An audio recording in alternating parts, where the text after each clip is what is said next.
All right, and here we are. Excellent. OMG, it's my Scottish son Joel on TV. Hello, Kyroy. If more people say that I'm their son, don't pay attention to it. Dude, you made Star and City. I wouldn't be surprised if you were, if I had multiple parents. Just diverse. No. We're gonna say diverse. That's what we're gonna use. Yeah. Oh no, I got mixed up. I thought they were saying you were their dad. And I'm like, Dad, it's me. Come back. You never returned from grabbing that box of cigarettes. You never returned from Scotland. Fuck. From Europe.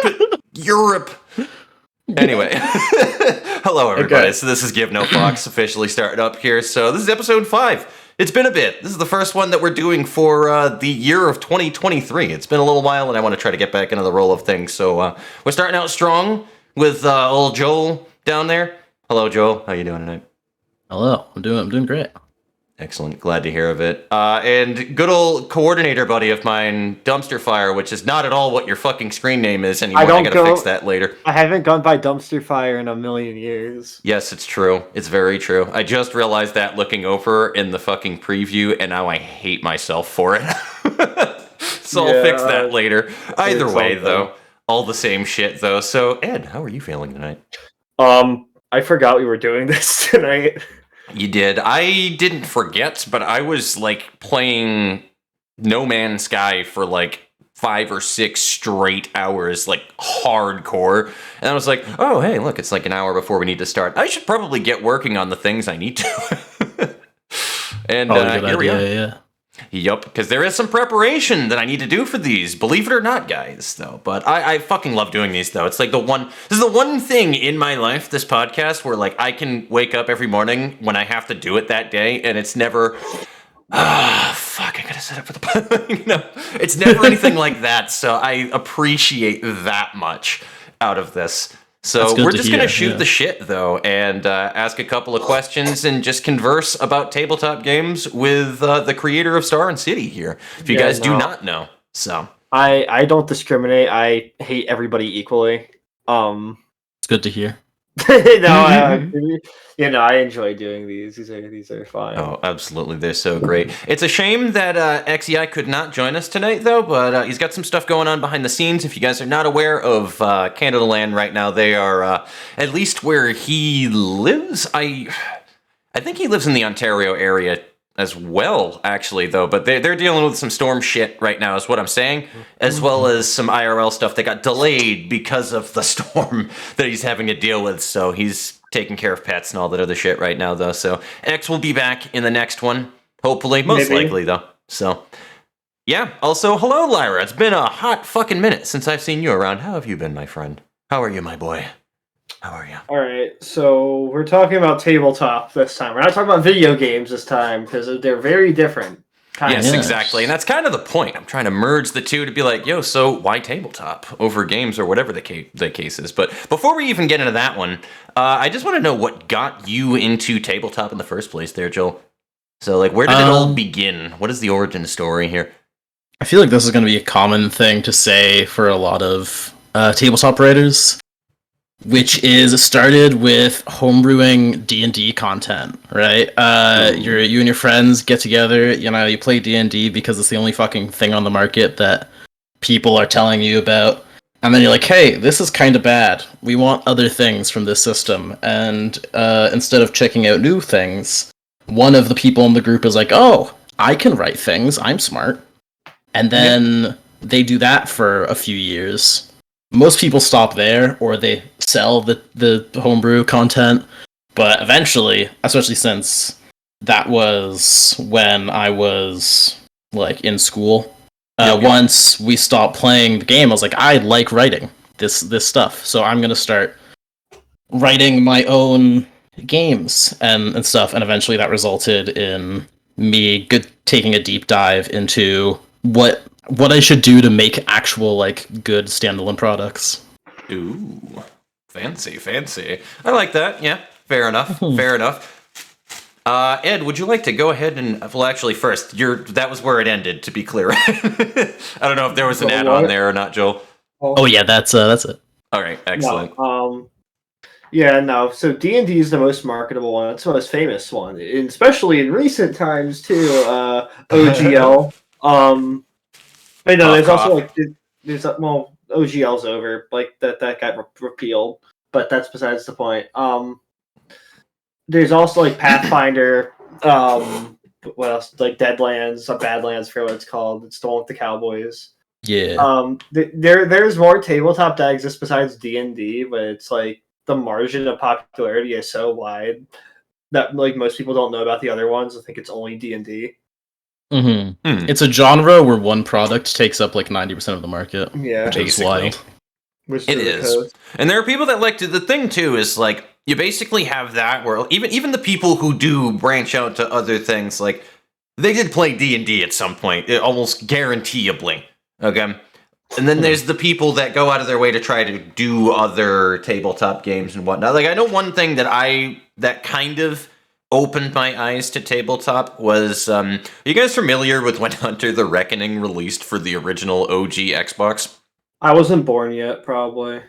Possibly not. Yeah, that was like a big game for me that released. I played that game fucking relentlessly with my dad. It is like, well, in short, Hunter the Reckoning is from the whole World of Darkness universe, if anybody is familiar with that for tabletop. So, yeah, it's a branch of that. It's super fun. But the TLDR of Hunter the Reckoning is it's your typical vampires, werewolves, occult stuff, zombies, whatever else that you want to spin into it, all of that fun stuff, paranormal.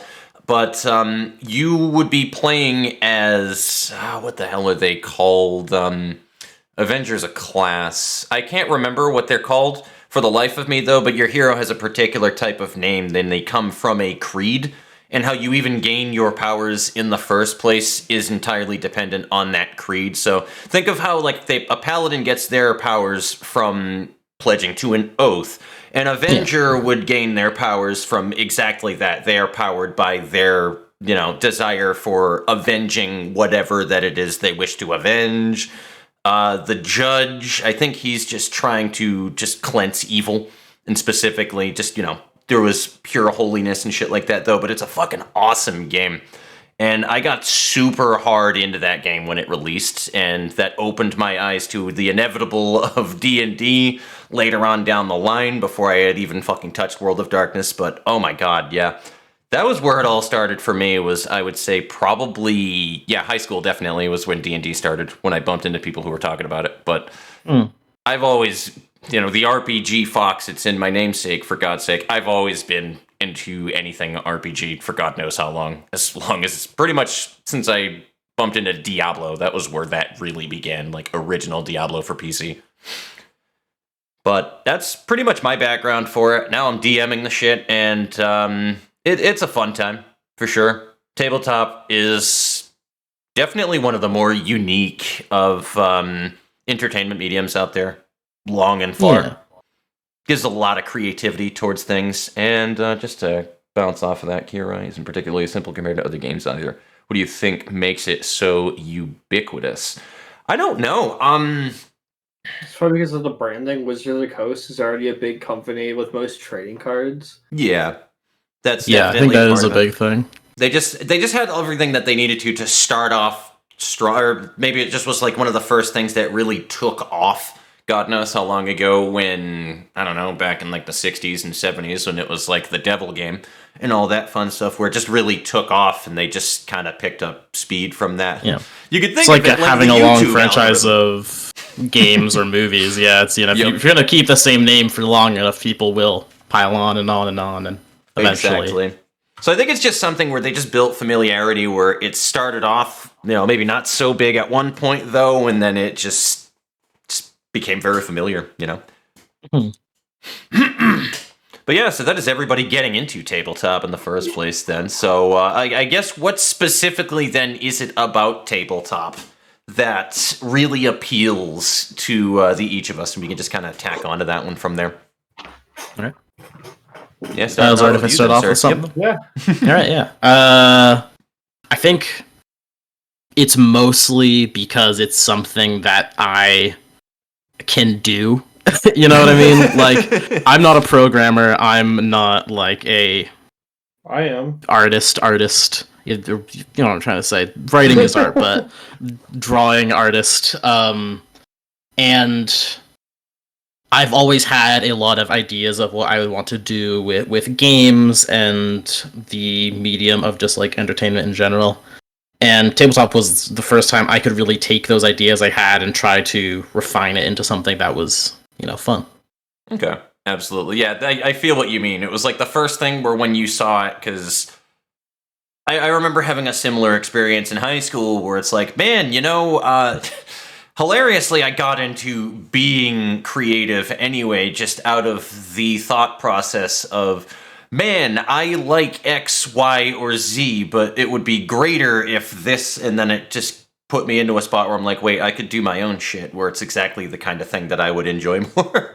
So then I started coming up with like a story for either an RPG or whatever that I wanted to turn it into once upon a time that would have exactly the themes in it that I enjoyed.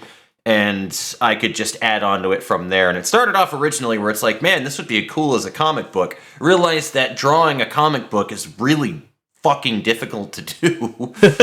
Then it turned into trying to make it into like an RPG Maker game, and I'm still working on that over a decade later. But yeah, I feel what you mean with that. It was like when I discovered RPG Maker for the first time, where I was like, yeah, this is one thing I can do for sure to be able to get the thing done in a medium that makes sense for the idea that I have. So that's how I'm interpreting that one, and I can definitely feel you on that. For tabletop, for me, I would say the big thing is just how much creative freedom that you have to turn it into whatever the hell that you want to, right? Like, I love how there's never really... Some people can be crazy adhering to the rules, but that's more because people will be people, and they're always going to try to, like, bust shit that you have whenever that you... It's got to be a fun thing, balancing tabletops, for sure, I imagine. But, I always just have loved the amount of creative freedom that you have to do whatever the fuck that you want with tabletop. Because while games are cool and all that stuff, you need to have a through line in a game, and there's a certain amount of restriction that you have to maintain like a goal, right? And that's basically the whole entire point of game design. So while it's cool and interactive, tabletop is the one thing where it is just truly up to the imagination of the people that you have, which makes the experience so much more varied because of that. But I think that's probably the main thing for me that I find like the most appealing tabletop. And I guess, Ed, what would you like to add on to that? It's probably the most like creative medium, like video games. You're limited to what the programmers intended, right? But like with tabletop though, it's basically just a set of guidelines as opposed to rules. Well, there are rules to make the game run smoother, but it's all guidelines though. Even rules are guidelines in this instance. Exactly. It's basically a way to like you mentioned, it's like a comic book pretty much. It's whatever your mind. It's whatever your mind comes up with. Yeah, exactly. And that's the lay of the land. It's always just a set of guidelines to help you. It's like just enough to give you like, hey, okay, so this is the foundation for it. It is as good or as whatever that you want to be able to turn it into. Like, and I think that's also why like everybody's experience when they're like their first campaign or even several campaigns in when it comes to like D&D as well, right? Why people have such varied experiences with things is because it is entirely dependent on the group that you are playing with. It is so heavily reliant on that, and of course the GM that's putting the shit together. Yeah.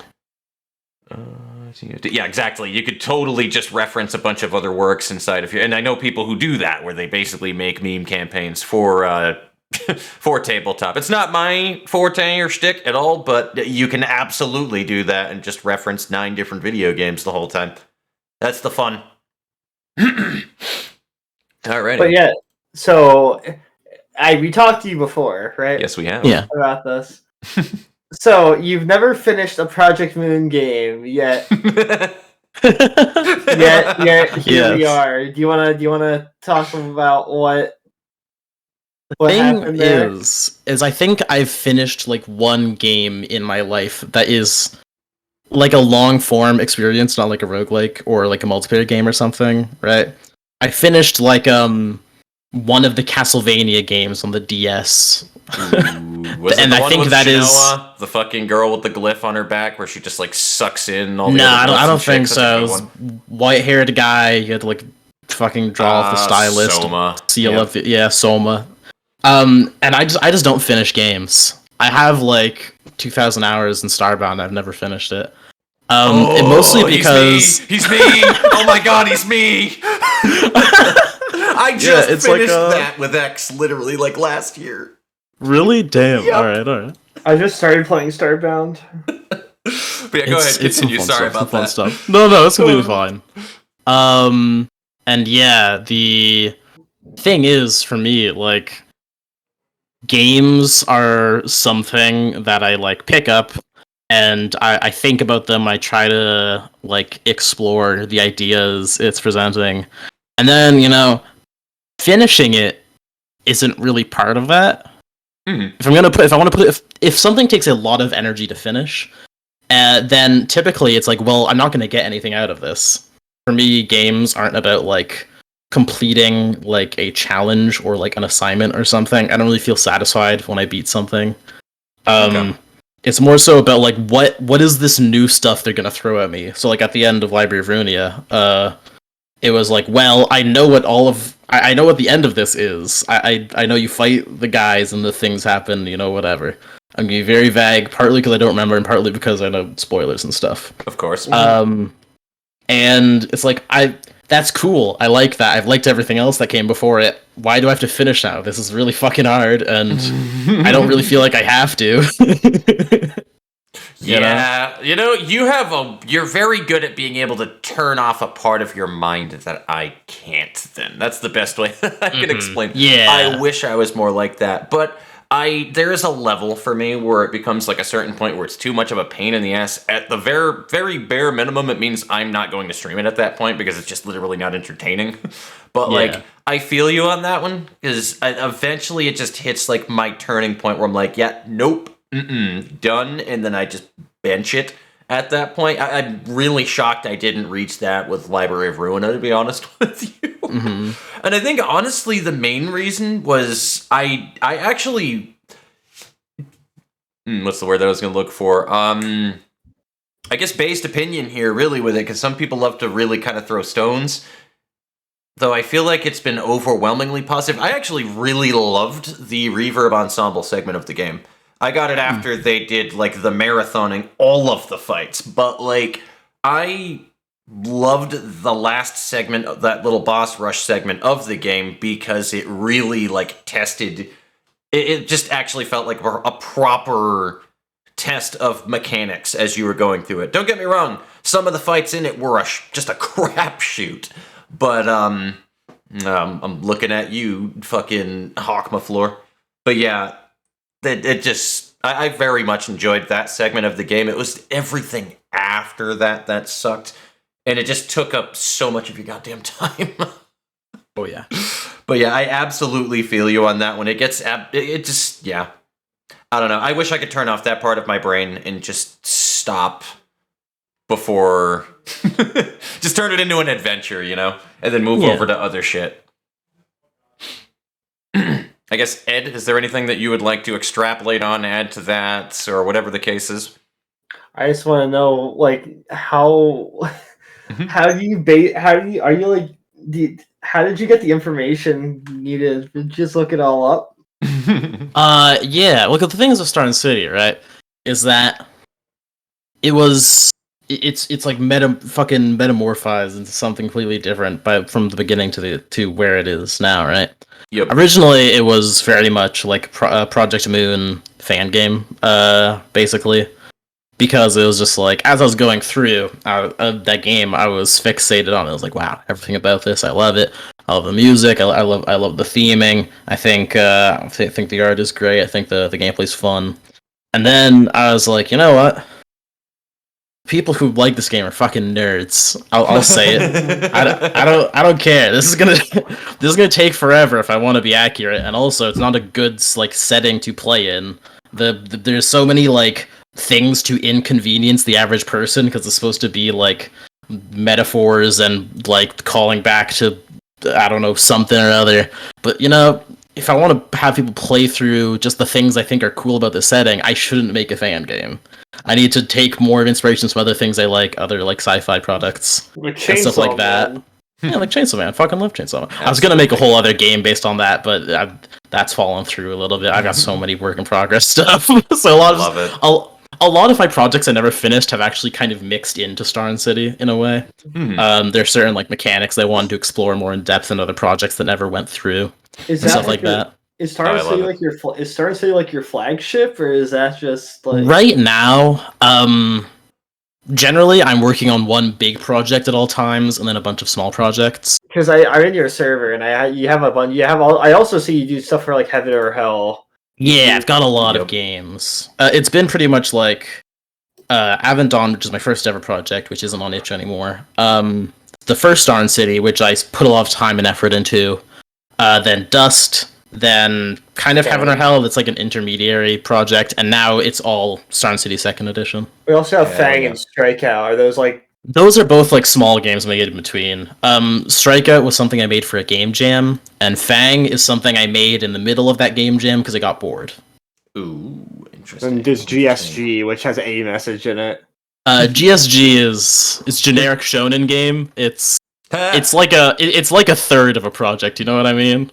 That's fair. I love I that. I wrote one part of the rules. I was like, this is really cool, but I don't want to make a whole game out of this. So I posted it because I knew I wasn't going to work on it anymore. I love it. Generic shonen game. So what you're telling me is you made My Hero Academia the game. Got it. Kind of, yes. The system is based around like using this big like chart you can randomly roll on to make a convoluted power, like in fucking JoJo's or Hero Acca. And then it's just like a really simplified like roleplay system with like simplified skills and stats and stuff.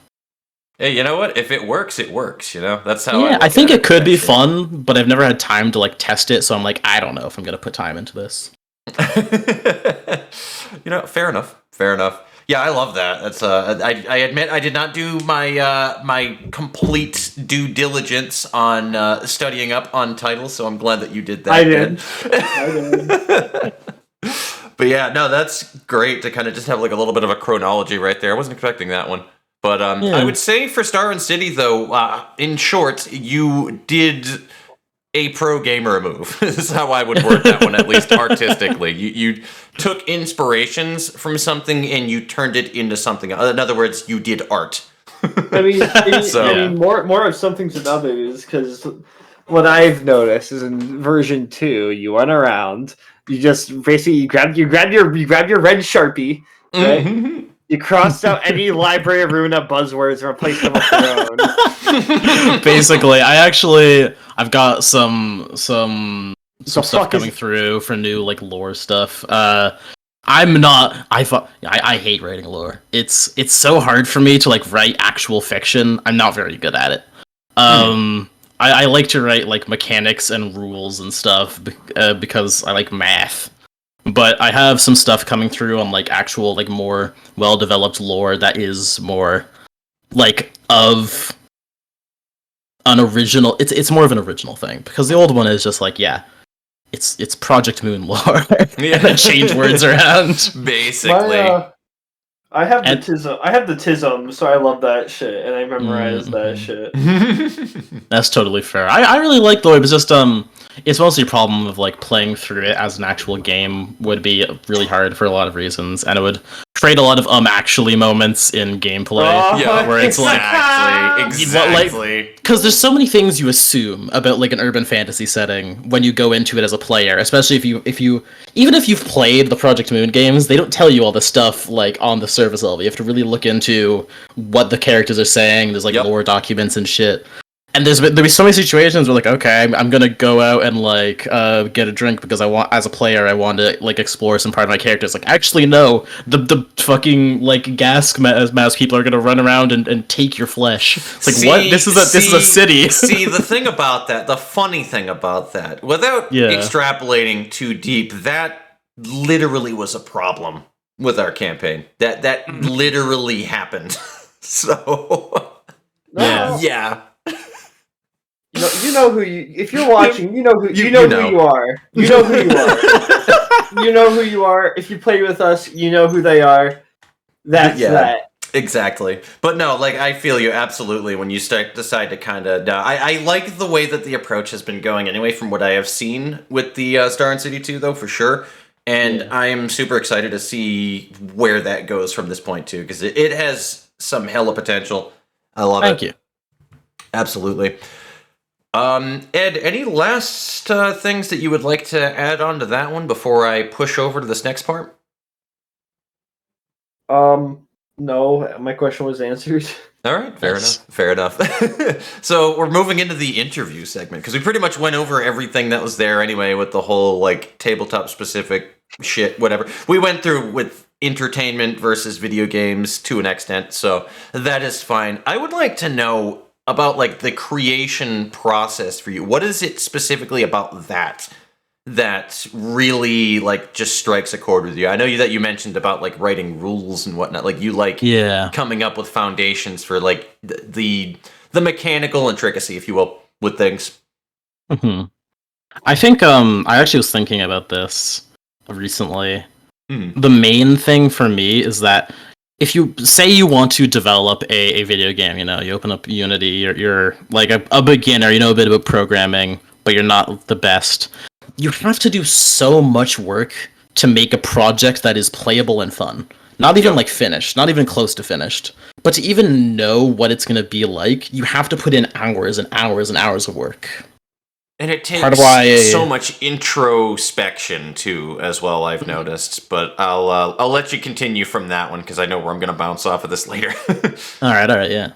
But with tabletop games, it's like you can write up like a page or two, and as long as you have some experience and you're willing to like take from some of your own projects, or maybe like work off of something that someone else has made, you know, make homebrew or whatever, in like one day you can have a product that you can play with, and you can see, how does this feel to interact with, how do the things I write make someone interact with this game, and you can like test that and like refine that to a really good point really early on in the development process.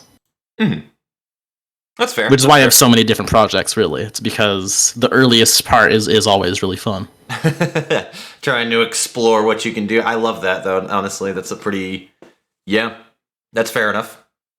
Ed, do you want to springboard anything off of that?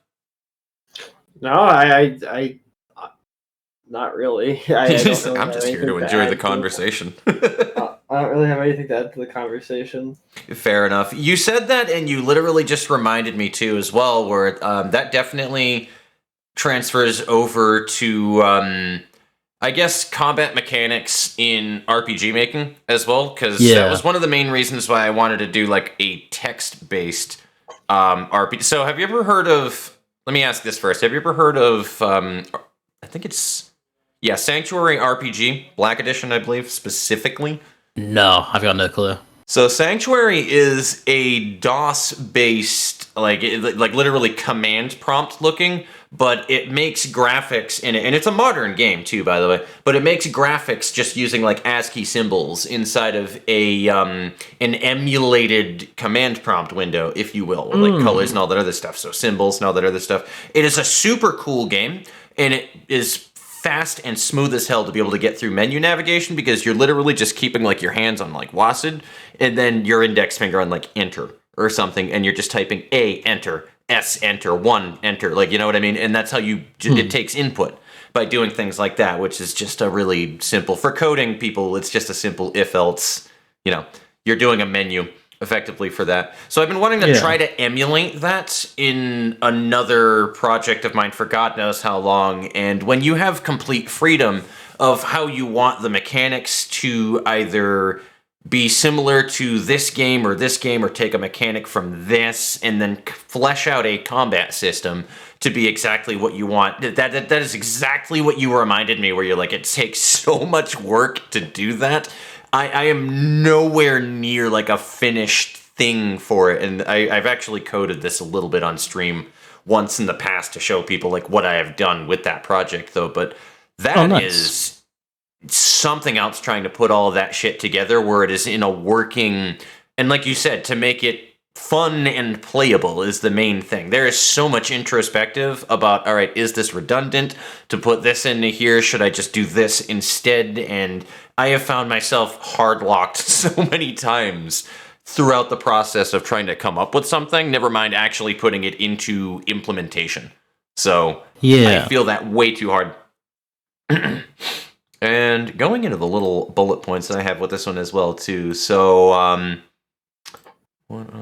right, interesting. So before we get into that last, because that is a whole other rabbit hole as it is right there that I'm glad I wrote that down.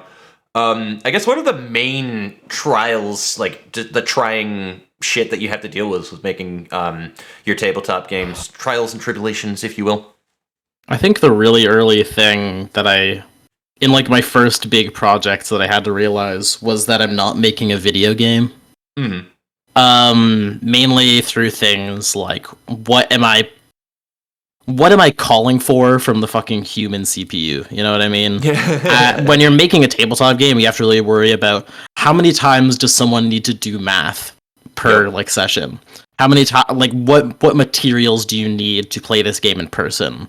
What steps do you need to go through to play this game online? How long does it take to make it through this encounter? Not for like a computer, because when you're writing everything down, it's all just one big string. But for a person who has to go through this one step at a time and navigate through the book.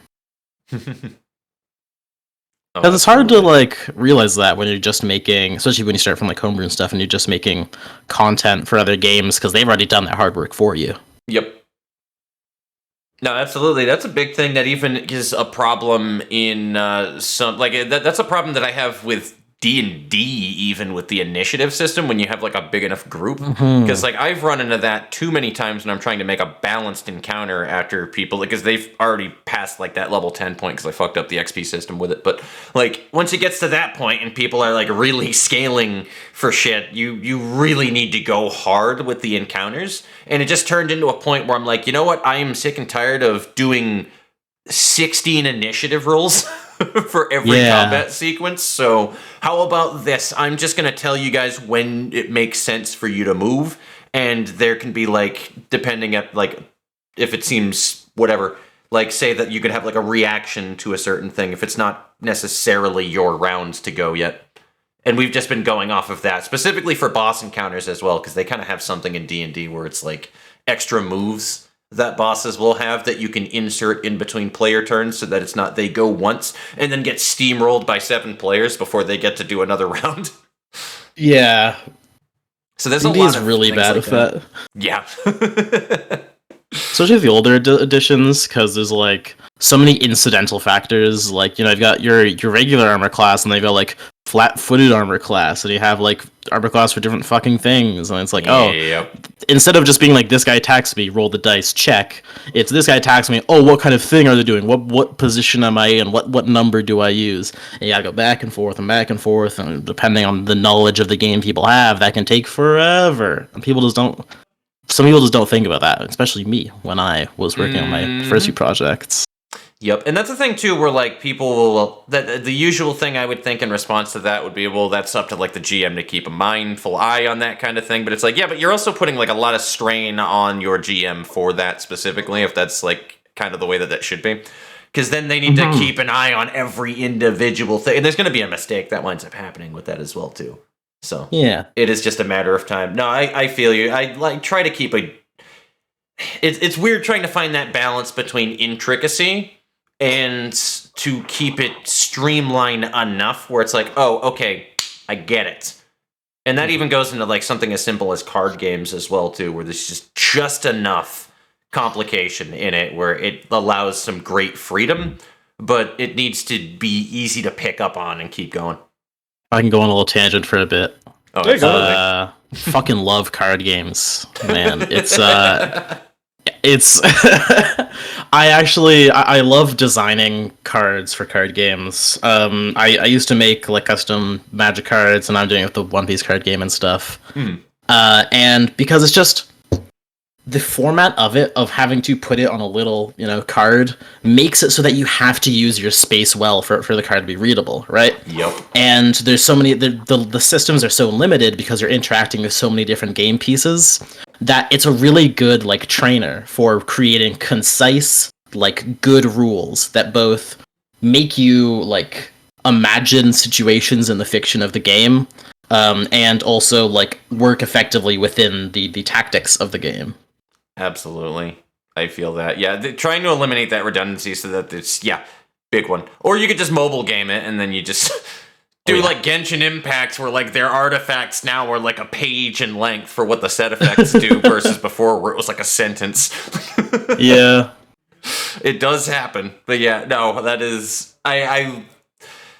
I'd never thought of it that way, honestly, because I used to kind of come up with my own card games, too, once upon a time from, like, fucking back in Final Fantasy VIII, where Tetramaster was a thing, where it's like, you had the little cards that had the numbers on each of the four sides, and you put a card down, and if it's higher than the one, whatever that side is, you flip it, and then you take control of it. And then whoever has, like, more of their color on the field at the end is the winner. You pick one of their cards, that shit. So, it reminds me of that all over again, which is a very simple fucking game, but also...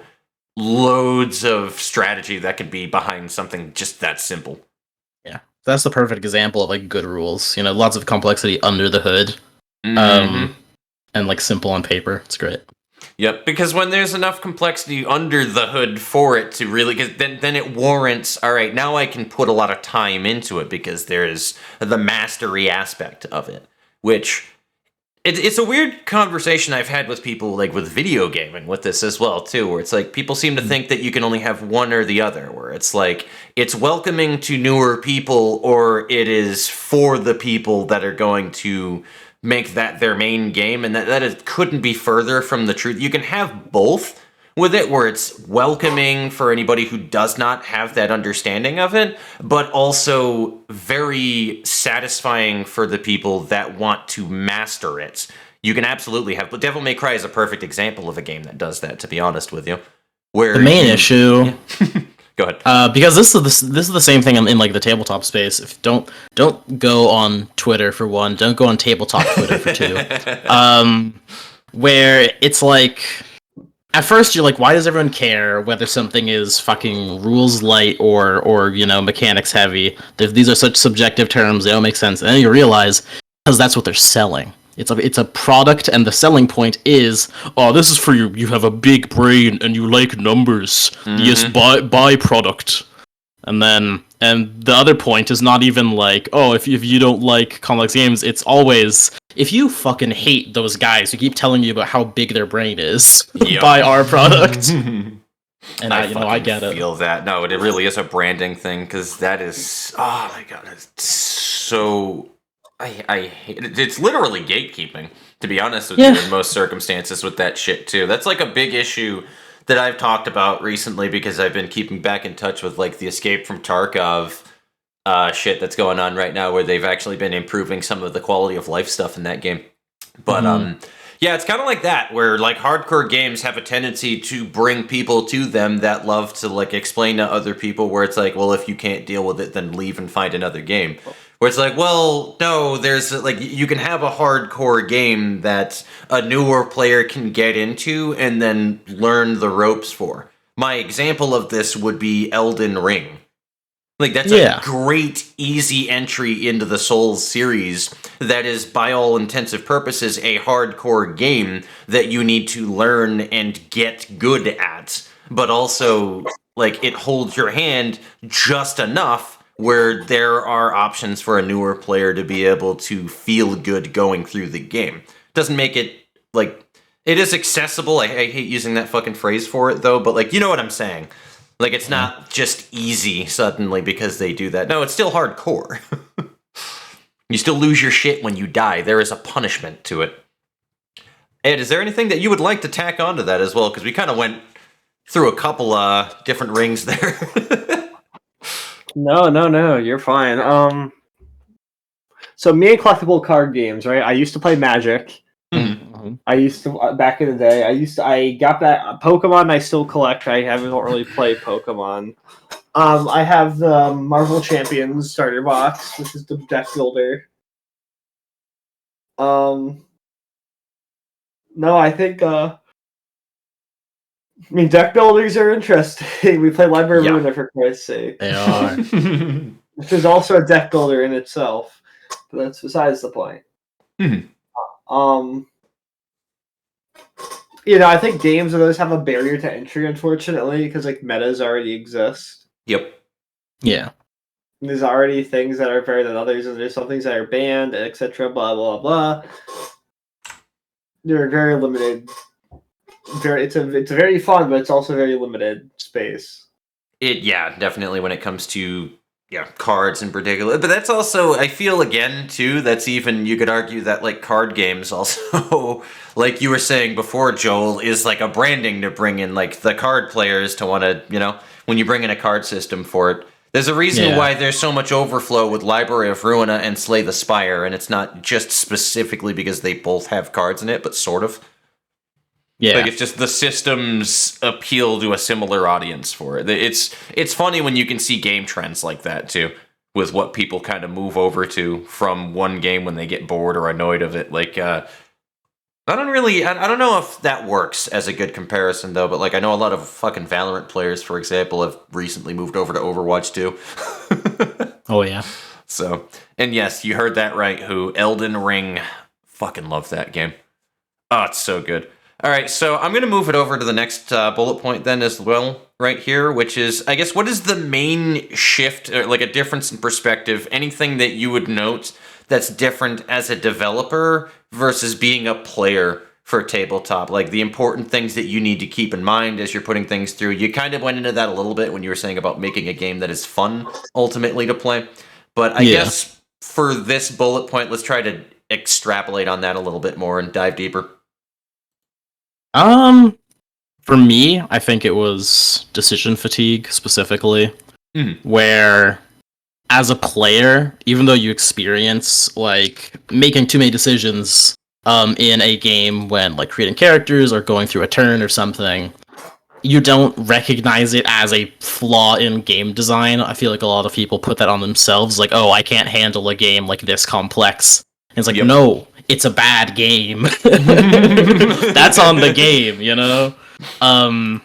and like when you start developing a game, you realize that pretty quick, where it's like, well, as soon as I start playtesting this, like, because I wrote these rules, I know where people are stopping and where people are like getting stuck in decisions, and I can choose to get rid of that. Okay. Yeah. No, I like that, actually. That's I think we even talked about this before we went live as well a little bit, which, the analysis paralysis of fucking having too many options and whatnot, and just the general idea of streamlining the process for sure, though, so there's definitely overlap there, but I definitely follow you there.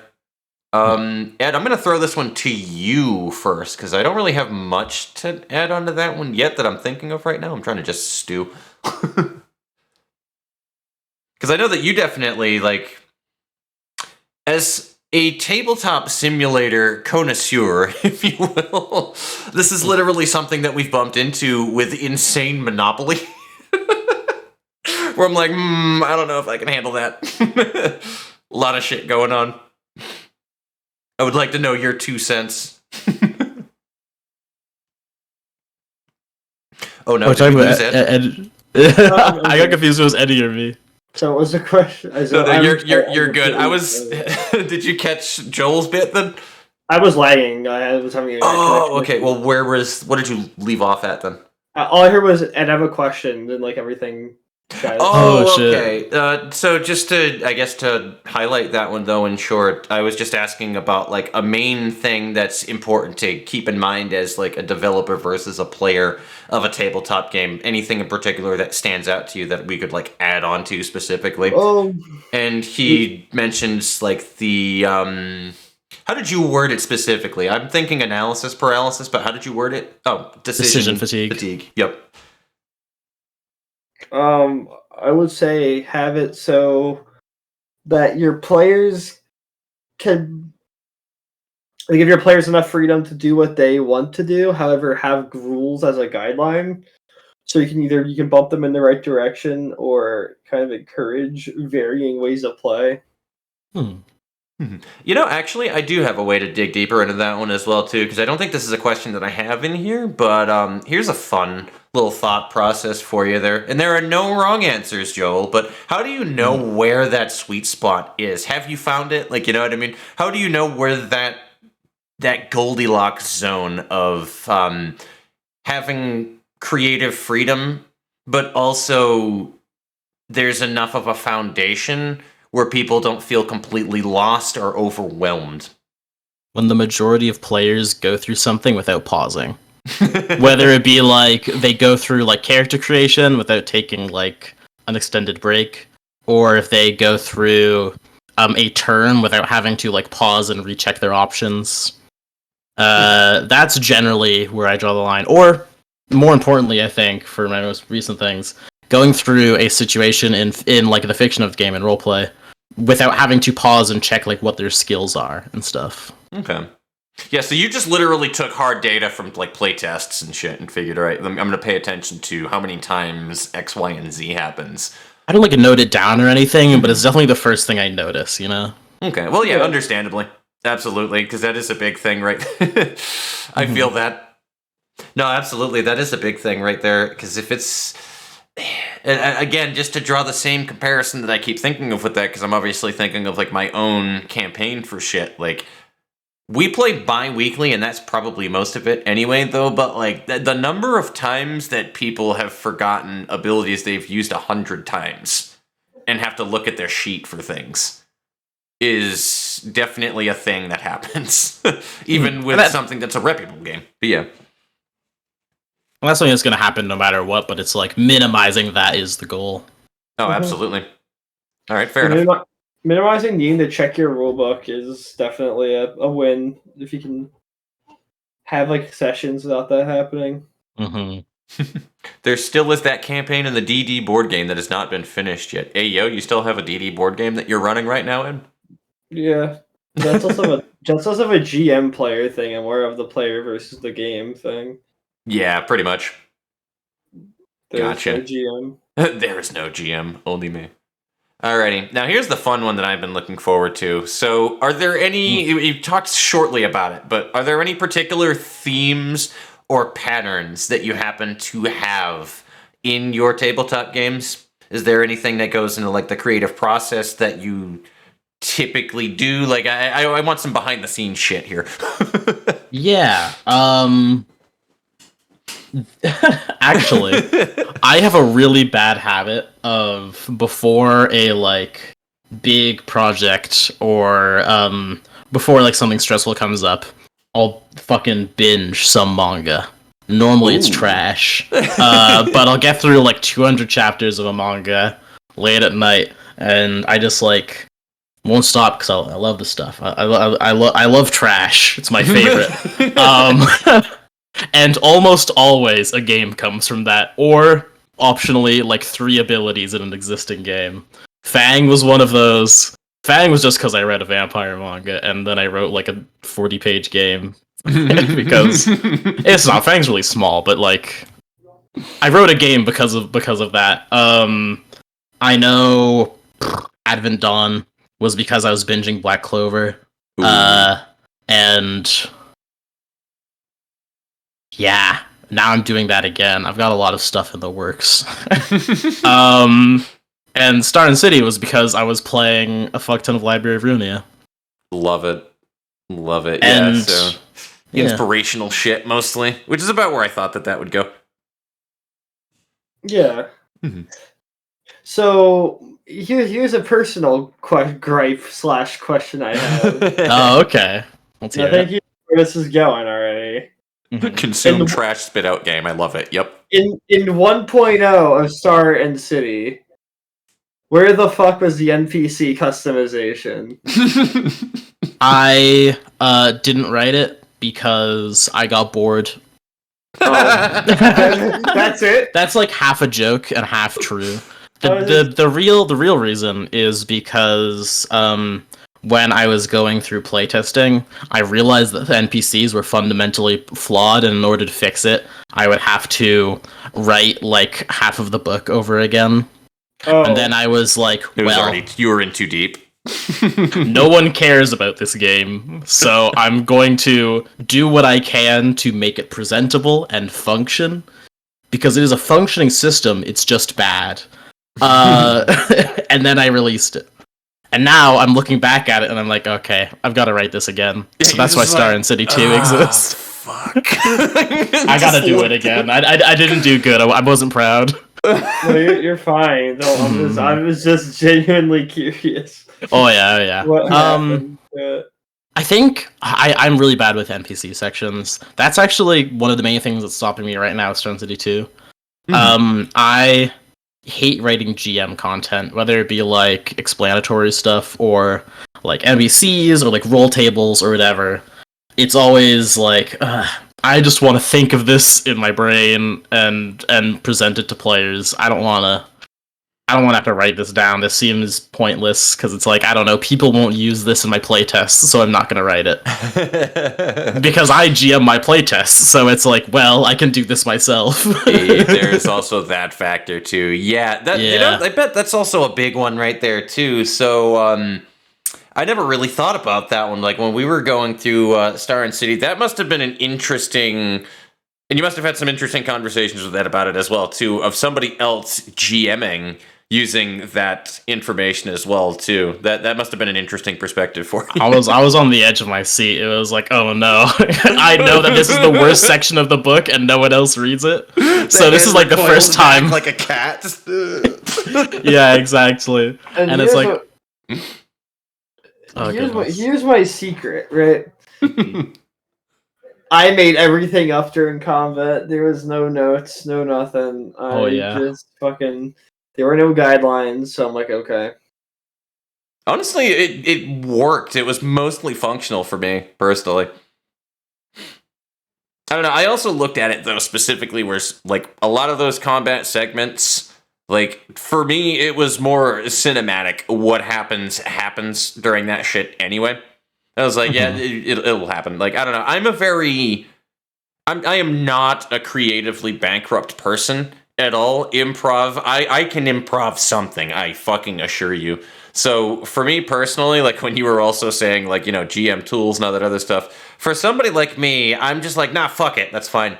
I'll come up with it. I will fill in the blanks, because my imagination is sexy. So that's not fine. There needs to be something there that I can use. Yeah. It's like that's part of why I always put the least time in the GM sections. But I'm with Dust's release and with the work in Star and City 2, that's like where I started putting a lot more work into GM guides and stuff, because it's like, okay, I've got to make a good product that people can use. It's not just me and my friends playing the funny board game anymore. I gotta do it smart. So I'm hoping that you've already seen the current version of Star and City 2.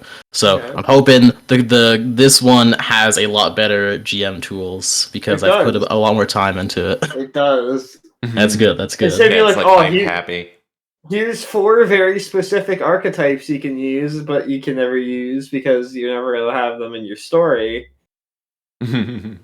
It's a big list of stuff they can mix and match. I know, many combinations. It's great. Yeah. I love it. It's great. Excellent. I'm glad you're happy about this, Ed. I'm glad you're happy about this. Oh, I am. Oh, I'm very happy. Now I don't need to bullshit my way through combat anymore. I can look at the book and go, okay, I can build a character like in 5 seconds now. Yeah. It's beautiful. Great. Just throw something together and then just modify it if needed. Now, 1.0 was an open sandbox when it came to player creation. Oh god. However, it was extremely daunting for new people. That Oh, was yeah. the thing. The customization options were wild and plentiful. I think it was too much though for someone to handle. Agreed. That's why I've consolidated everything into like classes now. It's Yes, a lot better as a system for people to get into. you streamlined the process. Yep, exactly. And then worst case scenario too, because again, the loveliness that is tabletop, right? Once people gain familiarity with the system, kind of understand where things are, how it goes with ed depending.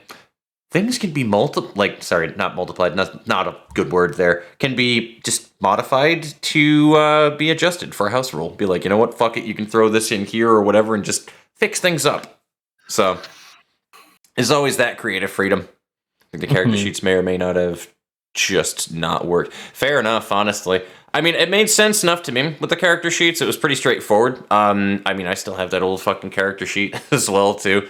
The problem I guess if anything that I was unsure of, and then I just discarded my disbelief for things and stopped caring, was knowing how much is a good amount to invest into the thing. I wouldn't know how much is a good amount to put into 2 swords or to put into fucking strength or agility. Like, you don't know how much is like a good amount for doing things. So I just kind of did an estimate and I was like, fuck it, we're just going to put this here, here, here, and here, and we'll see how it goes. I also didn't know. little known secret. Neither did I. Well, you streamlined the process now, so now it's like 4-3. I have the book open, so I can look at it while I'm talking about it. It's like 4-3-2-1 now.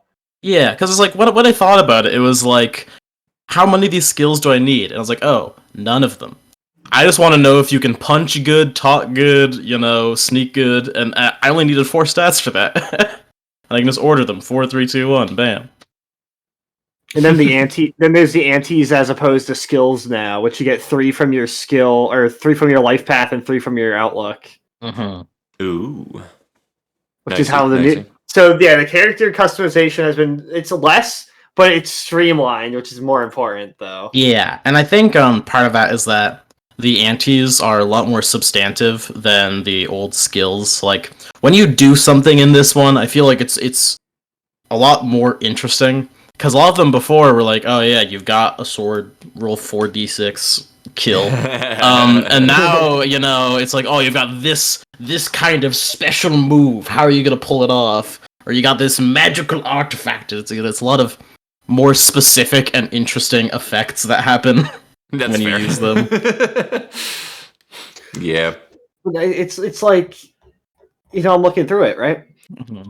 And I'm assuming you start with the tier 1 stuff, right? Not too early. Yeah, you need to get 2 tier 1s to get a tier 2, 2 tier 2s to get a tier 3. Oh, so you could just take a single tier 3 skill from the get-go. Oh no, it's like think of all of the tiers below 1 as locked, but they unlock once you get 2 in the tier above it. So at character creation, you'll probably get 2 tier 1s and then 1 tier 2 because you get 3 in total. Right. Hey yo. Oh, Something I like get that. it. Okay. Yeah, exactly. Now you get. There you go. so I need 2 2s to start getting 3s then. Exactly, yeah. So you can't get 3s at the beginning of the game unless you decide as a GM to be like, okay, yeah, you can start with more stuff, but that's, that isn't the recommended because I haven't tested that as much.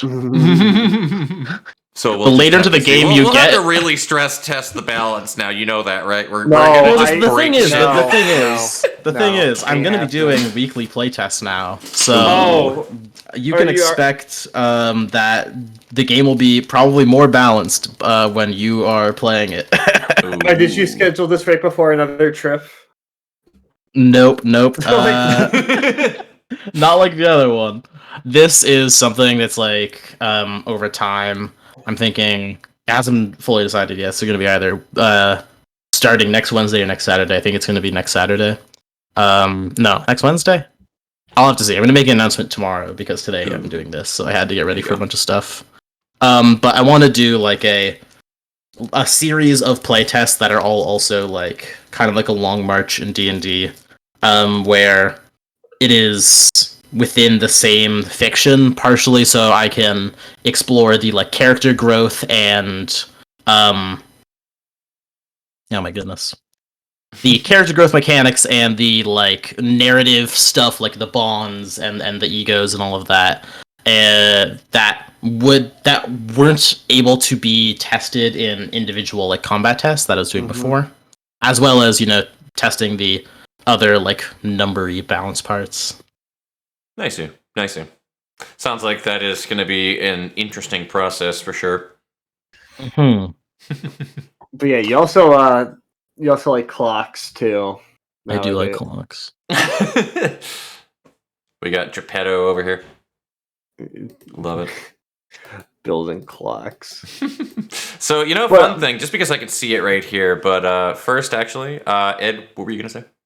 I was going to ask, was there a plan for any like full like campaign book with this like to be made? That's like, actually a stretch goal on the Kickstarter right now. Oh, is it? Like yeah, like a pre-made campaign book. Yeah, I think I refer to it as a like play module. It's I'd be writing like a secondary book that would release probably after this one, because I'd have to put in a lot of work and holding back the first book to release the second one. Yep, 10K. I'll write in a 1 3-session long play module package with its own art and content. It would require to include its own time and play testing. Yeah. Nice. Yeah. So I probably will make one, even if that. No, probably not. I don't know. I have a really hard time writing modules. I'd have to see. Of course, I can't like confirm what's going to happen if I don't get funded. If it will get funded, that's going to come out. I'm contractually obligated. I will do that. No, you're not. You're not. You're actually not. Not. No. Kind of. It's like under the guidlines or something. I don't know. Nope. The full I know it's not. Wow. In theory, Kickstarter is used for good faith, so in theory, you could take our money and run. There's nothing. I could. Well, then I'm going to contract myself using my own moral code to do that. Yo. Nice. But yeah. Man, I might release a play module even if I don't get funded, because I feel like that's just a good thing for a book. It's just really hard for me. I haven't really made one. All right, well, I'll do it. I'll do it. I'll write it for you. Okay. I'll do it. I love it. He's under social contract to do it. Exactly. Oh, man. I love this question, so I'm going to definitely relay it, though, from chat. So, who goes, dumb question, but can I be a vampire now? Because personally, I was mildly disappointed at my lack of ability to be a vampire. People always ask me this sort of question, specifically if they can be a cat girl. That's one that's come up, I think, for every game I've made. But the answer is always, I'm not your dad. Sure. Ask your GM.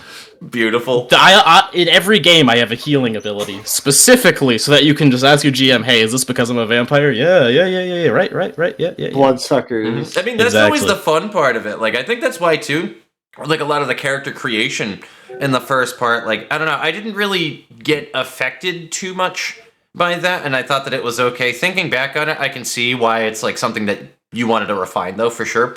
But, like, for me personally going through that, I just didn't care because, like, my imagination was just going fucking wild with it. Where I was like, yo, so we're going to take that you're a workshop weapon fucking 5-cost skill for some of the things that I have with my character, and that's just going to be a weapon that he has on his back constantly because he made it to be a gunblade. Like, that was what I did, and I specifically used that skill to only do a shotgun and a fucking, like, great blade for the 2 abilities that I had with it. And I only used it in certain particular circumstances because he does not like using the weapon often because wear, tear, and fucking rust. That's, like, by far my favorite part about writing these games. I always try to, like... In one of my work in progress things, I have that said explicitly, where it's like, hey, do what you want. I encourage mixing and matching in the fiction and saying, oh, I have this because of this, even though you don't actually need to have it in the book. And I love creating ways to like imply that sort of thing without saying it outright, because this allows for a lot of freedom in character creation and stuff. Yep, absolutely. And the thing that's so rough about it, though, is because it is such a subjective thing from person to person. For me, that's just not a problem for me, like, ever with that shit. It never has been, because I will fill in the blank, I assure you. If I get invested in it, the blanks will be filled in, and my mind will go fucking wild about what I want to do with it, and I will explain away anything that is fucking ambiguous, where it makes sense. So, it's just never been an issue for me, but I feel that. Oh man, I love that though. It was a fun time coming up with Vincent over time. It did not come out to me immediately when I was making him, but like over time, he just started to get more and more fleshed out, and I was like, yes, And for this the is what I low, want. and for the low price of 150 Canadian dollars, you can have your character in the book as a name. You could. It's true. I considered it. I considered buying one of those. I'm like, it's a lot. It's a lot of money. Maybe on a paycheck one of these days I'll do it. Just be like, yes, I need to be there. I'd appreciate it, but you do not have to. Baby. or for 200, you can have your art of Yeah. Hey yo, hell yeah. With $200, I can just commission art for you. You know, that's enough. Yes, beautiful. That's kind of the idea. It's like you're giving me this much money and you're just getting a book. Like, you gotta get something else. I just spent 30. Yeah, no, it's a shame there's not gonna be any physical copies. So Yeah, that process is incredibly complex, and as someone who is just going into Kickstarter right now, I don't want to fuck that up. You know, I'm thinking I might do a oh my goodness, what is it called? What is the site where you buy RPGs? What? Oh my goodness. Oh man, yeah, I know what you're talking about, but There is a site where you can sell RPGs, and they will print books for you and send them to people for a cut of the money. And I might do that, like whether it gets funded or not, because that is a lot less work from me. But it depends on how much money I have, how much of a cut it is, and all of that stuff. But yeah, of course, a lot of things to be considered there. But that is a nice. It's always an idea to have in the background there for sure. Yeah, it's nice that is a service that I could use. Yes, it is. So, if I may prod you a little bit, this is a little bit in the future. But solo play module. Yes. What's up with that? I really like Rune, if you've played it or heard of it. It's like an Elden Ring inspired solo play game. And ever since I've wanted to write solo play stuff. And that just seemed like a fun thing to go for if people were willing to give me that much money. Because I could see ways of just taking this and saying, "Oh yeah, let's make it into urban fantasy dicey dungeon." You know, make some like system where you can like draw cards or something to put out like combat rooms, and use the like pretty robust clash mechanics as a way to explore what like purely mechanical, purely like based on optimizing the gameplay would be like. That just got me excited there for a minute, because I just recently picked up like a solo play game for that, and like now you're reminding me of that. It's called One Deck Dungeon. That's fun. Is a fun little game right there, and I very much enjoyed it. And it's got a nice little balancing system where you just like kind of flip the player hero cards, and if you're in 2-player mode, then it like cuts their stats almost effectively in half, so that you have like the 2-player system for. Oh, it's so fucking cool. Doubles as Darkest Dungeon. That honestly is super sick. Yeah. It might. Kickstarter goal and all, but don't get too excited. Darkest Dungeon is a solo game too. You can play that solo. Darkest Dungeon is a solo game. Indeed. You just play 4 characters at the same time. It's a lot of micromanaging, but it works. I love it though. It's just getting my brain going with some shit right there. I love nerding out over this kind of shit and just like seeing where the thought tangents can go. So what kind of tonal thing were you going for with the whole thing? Like, looking for something darker, or like are you like it's at least slightly dark, you know, because the setting is this sort of urban fantasy noir type deal is what I'm always thinking of when I'm writing up this stuff. But I didn't really want to go too far. I'm not very good at writing things that are super dark or grim without feeling like I'm just being an edgelord, you know what I mean? And so it's a lot more like, whenever I think of it, obviously this is not something enforced by the game, and you can go however you want with this, but based on how you play the game as a player. But I'm always thinking more like Supernatural or Buffy the Vampire Slayer. Oh, good choice. Good choice. Where it's like, yeah, there's supernatural going-ons, but also you're like cool, like super people, and you've got all these fun things you can do, and you're like solving mystery crimes and stuff. I like that. I think that's fun. That is a fun thing too, because like that was the first thing that popped into my head when I saw like the art in the initial Star and City book. Anyway, by the way, it was noir. So you nailed the theming. I'll say that much. Yeah, the second book, it has a lot more of like a, you know, anime, like colorful feel to it, which I like. Implies that it is a bit less dark than the first book would seem. Excellent. So, okay. What you got? Ed? What you got? I was cooking this one for a little bit. Ooh, All right. okay. Now, hear me out. Okay, there's one simple thing I need to tell you. Mm. Play Lobotomy Campus today. No. Oh, Jesus. He just actually came in with a demo. He wrote it up like overnight. Yeah, Lobotomy. surprise. Oh, shit, seriously? No. Could you imagine? Okay. No, I was actually fucking excited. I was like, we were talking about this before we went on That'd be the stream. crazy, dude. Just fucking wrote up a dating sim that was Lobotomy Corp inspired. You'll be the first to know. When that Oh, happens. thank you. I promise you. You will be the first to know. Don't you worry a thing about it. Really But- start placing the questions. But no, actually though, if you weren't doing so why not video games specifically? It's funny, because I'm not bad at programming. Hmm. I took some programming stuff in course, and I did well. I understood it. I have a brain that understands like sequencing and stuff like that. It is a thing I'm comfortable with, which is why I like writing, you know, these sort of tabletop rules and explaining like what is the phases of a turn order, all that sort of stuff. But honestly, it's not satisfying. Like I was saying before, you know, like you have to be so multi-skilled with creating, if you don't have money, which I don't, with creating your own art, like programming, doing your own writing, depending on like how complex of a game you want to make.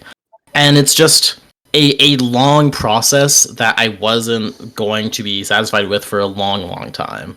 Mhm.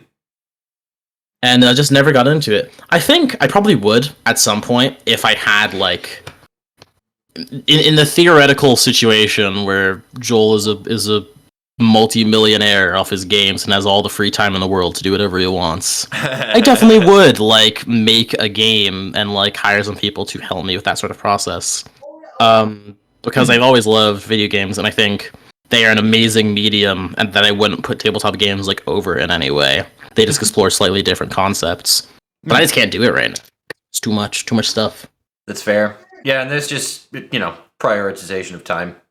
It's Yeah, always a big part of it. I have such a problem with that, it's not even funny. That's why I haven't touched music in God knows how long. But I did put up a song yesterday, and I feel good about that. It's the first time I put Nice. something up in a while, so. Feeling good, not gonna lie. I'm actually going to push this forward, though, to another question that I have on this list. So we talked about it, and I'm going to go to a specific part of this question, which was the how would you explain your process behind making games? You talked about that, where watch shit, put out game. But Yeah. I want to focus more specifically on how did you develop a process, or how do you know like when you need to fix this up or refrain from this, or what you're focusing on? Like, I guess the concept of where you started to learn your way around making tabletop and whatnot, to know just how to refine them. I think now that I'm like a book or two into making games, I think I've developed a process that is sort of just, I start off with a very, very precise goal. For the original Star and City, it was replicate the combat mechanics in Library of Ruina. Okay. And I see how far I can go with that, how like accurate I can be to that goal without making it like not fun.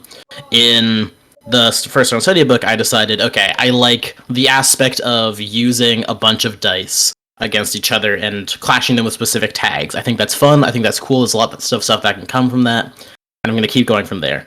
And if after I finish that phase, if I like working on it, I keep going. I add in probably what exactly is character creation like, what choices people need to make, what sort of trials are people meant to be facing in this game, and then the final step is always the actual lore and like justification behind what the game is and the GM tools. Ah, gotcha. And normally I only get like 1 or 2 steps into a game before I I'll drop it for another thing. But all of the things you'd see on my itch, I've gotten much further in. Okay, all right, fair enough. You have the issue of like picking up a new idea and then dropping it and never coming back to it. Yeah, but like that's not always a bad thing. I heard a phrase on like a art video a while ago called "You need to know to kill your babies." Which is the idea of like you can't get too attached to one project or else you're never going to grow as a creator, you know? It's like there's a phrase for this too. What the fuck is it called? You know exactly what I'm going to say. There's a term for that though. Mm-hmm. If a bear shits in the woods. No, it's not that one. I can't remember what it is though, but it's the loss the something loss fallacy. Oh, sunk cost. The sunk cost fallacy. Yeah, there we go. Yep, that basically sunk cost. That's exactly what that is. You can't get like too attached to like the time you spent on a game or like emotionally attached to a project, but to stop if it's not productive, right? And that's why a lot of people with their first project they spend like 4 years on it. So did I, and like they never finish it. And as you go in as any kind of artist, you realize, okay, I need to stop this if it isn't working and start something else. That's how you like create things. It's how you actually finish projects. Yeah. I relate a little too hard on that one for sure. It's something that any artist goes through, no matter what the field is. Mm-hmm. Absolutely. No, it's a big thing though, for sure, right there. There were 2 points though too as well when you were saying about your creation process that I just kind of want to prod a little bit more on as well too, because I am a stickler when it comes to terminology to try to kind of just more of a gaining a level of understanding, right? When you were saying about like adding things to figure out on whether or not that it is fun, I just want to know like the thought process for you about, all right, what do you think of that would make a particular feature or whatever it is that you're doing with mechanics that you're adding into these games fun? Like, what are the key points that you have with that?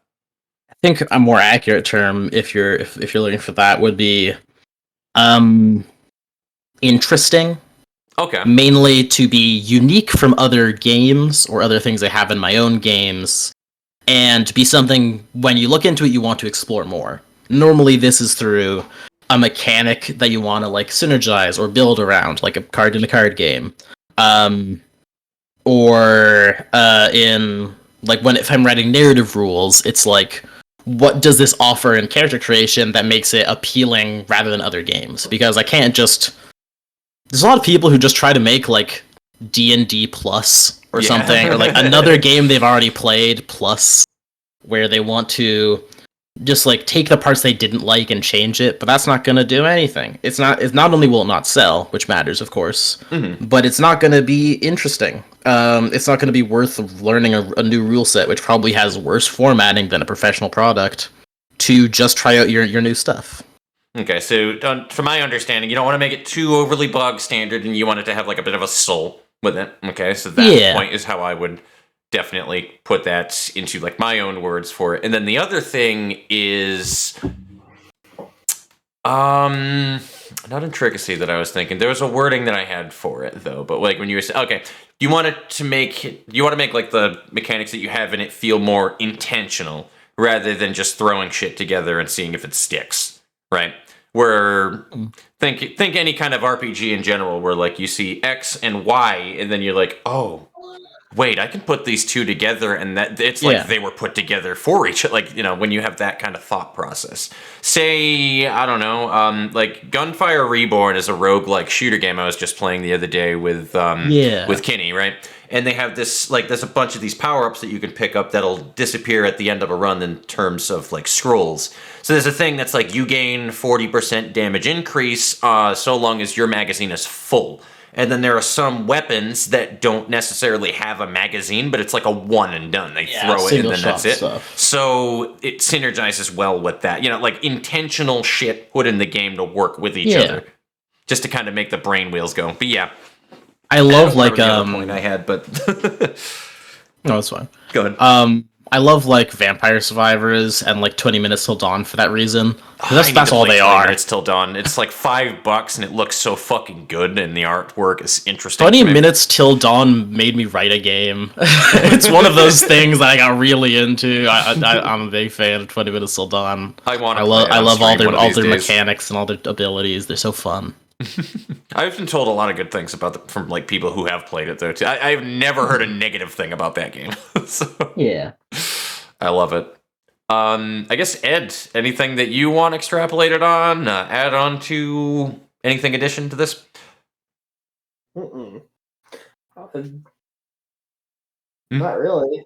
No. And then I guess to put a little bit of an intermission with that as well too. Sure, I am the host and everything here, but like if you have a question yourself, Joel, by all means, you can steer a point to somewhere else if there's something that you're ever thinking of too. So if something just like fucking pops up and you want to go on a thought tangent somewhere, you are able to do that. I'm good for now. Yeah, you're absolutely allowed to chime in with whatever. Alrighty, fair enough. Whatever your little heart desires. yeah. Anything. Whatever you want. Jesus. Big yawn, big stretch. Just did everything right there. Sorry, I'm a little. I woke up late today. I mean, honestly, fair. Today was the first day that I haven't woke up late in like a week since I've had a pretty good amount of time off from work until I'm moving into my next job. So, yup.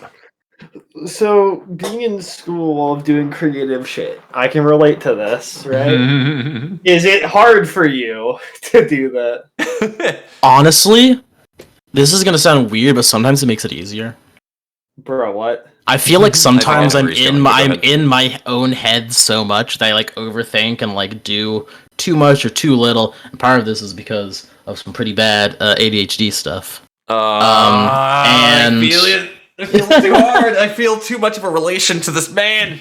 But now I'm in college, and it's like, okay, every day I'm like on the bus and I'm like noting down new ideas I have as I'm like going for walks and stuff, and I'm just like, I'm healthier. I'm going outside. I'm in the sun. I'm learning stuff, and yeah. I'm assuming it's gonna become a lot harder as like midterms and stuff come up, but for now I'm having a good time. It was the same way when I was in work. One of my favorite excerpts. Yeah, so here's a funny thing about that. One of my favorite excerpts from a book that I've quoted several times on this podcast and elsewhere as well, Steal Like an Artist. One of my favorite excerpts from that is mindless work, like just keeping yourself, like, what's the word specifically? So, like, one of the best ways to come up with anything creative that it tells you just in general is to put yourself in a situation where you're doing nothing and not, like, just mindless, like, grind shit. Now, for me, because I dissociate so bad with things, I can kind of do that depending on what it is, because you mentioned, like, at your job. The job that I had before was just menial, not super hard, laborious work. So I could dissociate the whole fucking day and just think of like scripts for YouTube videos what I mean? What you would do is when we were doing the Star and City sessions, you would just talk to yourself in your head pretty much. Exactly. Absolutely. I would have, and Ed's been subject to this before, I would have whole conversations of scenarios that I would imagine for the upcoming, like, fucking part that we were doing for Star and City planned out for things, and I would ask him things pertaining to that and whatnot, where it's like ideas that would just pop into my head where I'm like, oh man, I've been stewing on this shit for 2 fucking weeks. Do the exact same thing, with campaigns that I'm in. Yep, and I don't know if that's, again, just more of an ADHD thing, or maybe there's obviously a level of passion with that as well, otherwise you wouldn't give a shit, but man, I feel that very much, that happens so much while I'm at my job, so just do nothing, folks, if you want to come up with ideas for shit. It's the best way. You want to make stuff, do nothing. There's a reason why they're called shower thoughts. You're not doing anything. I mean, sure, you're like fucking washing yourself off, washing your dirty ass, but like, other than that, you're not really doing anything. You're not, I gotta do the next thing and inundating your day with the next work thing that you have to do. It's trying to find that medium. True, yeah, that's a good part of it. All I could think of, I'm just gonna send this into the backstage chat. This is the only thing I could think of when you're saying you could. Joel, you probably have seen this picture before. It's a meme, but this is what I was thinking when I. Wonderful. Amazing image. It's perfect. I actually read that in a Mario voice too, and I hate it, but I love it at the same time. You know you'll have to put it on the no, you don't. Right? No, you know you. I mean, I can. It's not gonna fucking.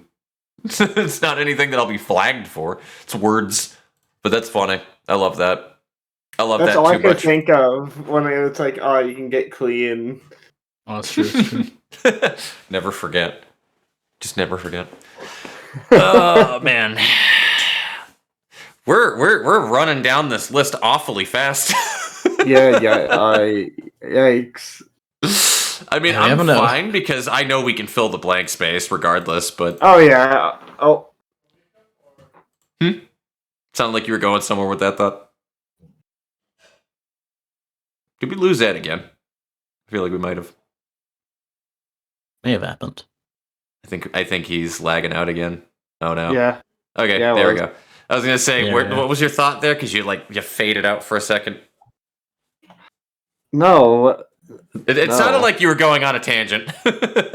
No, what I was gonna say is like what damn. Okay, no, actually I did. So the dice types from V1, actually. Yes. Ooh, yes. I'm not saying anything, but were those all properly balanced and play tested with? I'm not insinuating anything. It's a legitimate question. The idea is it was a lot of like theoretical balance.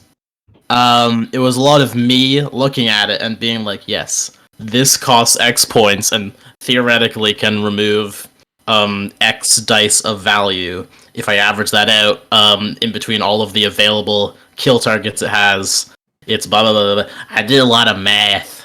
And sometimes it didn't work out, I'll be honest, because, the utility of things aren't always considered, and there's a bunch of other factors in how it creates defense and stuff, depending on the dice. Like, if you have the terrifying dice tag, it's like, yeah, sure, you have a lot of offensive power, because you have 4 direct removal targets, if you roll 4 or whatever, but yeah, there's a lot of... I didn't playtest a lot because there was a lot of moves. Worked. Oh my god, Ed, when we fucking did that, I said that. That was a class that we did, dude, at one point where I rolled a flat 4 with a fucking... You listen to me. I said that's how that worked. You're like, no, that's not right. And I'm like, okay, whatever. Because I just steamrolled with my fucking, because that's how shotgun works. It's like 2d4, right? Or 1d4 per like round, and it's 2. And I fucking just nailed the rolls on it. And I was like, no, that can't be. That is writing that ability is something I vividly remember, because it's like I'm in a call with one of my other buds who's always been around for like the development of my games, and I'm like, how do we make the guns interesting? Because we had like guns before as a set of abilities that we just didn't like. We were like, okay, this is too similar to other things, and there's a lot better. We could probably make this a lot better in a lot of ways. What do we do? And then I like fucking chuckle under my breath. I'm like, oh, what if we just make it kill things? So I wrote in the terrifying tag, and I wrote the shotgun rules because I hate players and balance. Yeah, burn dice too. Oh, I can beat your 20 with a 1, because that's fair. Burn is lovely. I think it's great. I love it. I don't think you've ever DM'd your own game then. That's not fun. That's fair. Oh man, don't get me wrong though. I do still love the dice mechanics with like the tags and shit on them though. But oh man, I got too ambitious. There's a reason why almost none of those rules exist in second edition. It's impossible to balance in the way I wrote it, and I had to do something else. I'll give you this much. With all the dice tags and whatnot, you had effectively recreated the combat system in Library of Ruina. So congratulations. And that was the goal, like I said, as Library of Ruina. Like I'm not opposed to having multiple types of dice, like more like D4s, like D8s, like just regular ones. That's fine. I have no qualm with that. But it's the fact that there's fucking tags that can make you either lose if you roll good enough. You just outright lose. You don't have to do anything else. I wonder how that would work. At least, maybe not with all of them, but how that would work with those similar dice mechanics, though. But now that because everything's a D6 now, right? Yeah. I wonder how that would work now with it. I technically could. I considered it early on, and I think there is like a version of the game that does have just D6, but with dice mechanics. And it's too much to manage on a board. I think you have to like put them in different spots. You have to use different colored dice and stuff. There's that part too, because we had to luckily we had Tabletop Sim to literally section. Yeah, but it's something impossible to play in person. And I was like, I like the idea, and I think it could be fun. But for now, I think I'm gonna throw it out. I'm gonna make it more simple. Just give the moves themselves tags and work around that. Yeah, which works too, because then it'd just be like, all right, cool, you're gonna roll this one instance rather than it be its own individual value that stays on the field, right? Then you can just roll for it and see how it reacts. Makes more sense. There is still dice that stay on the field, but the idea is all the dice are the same.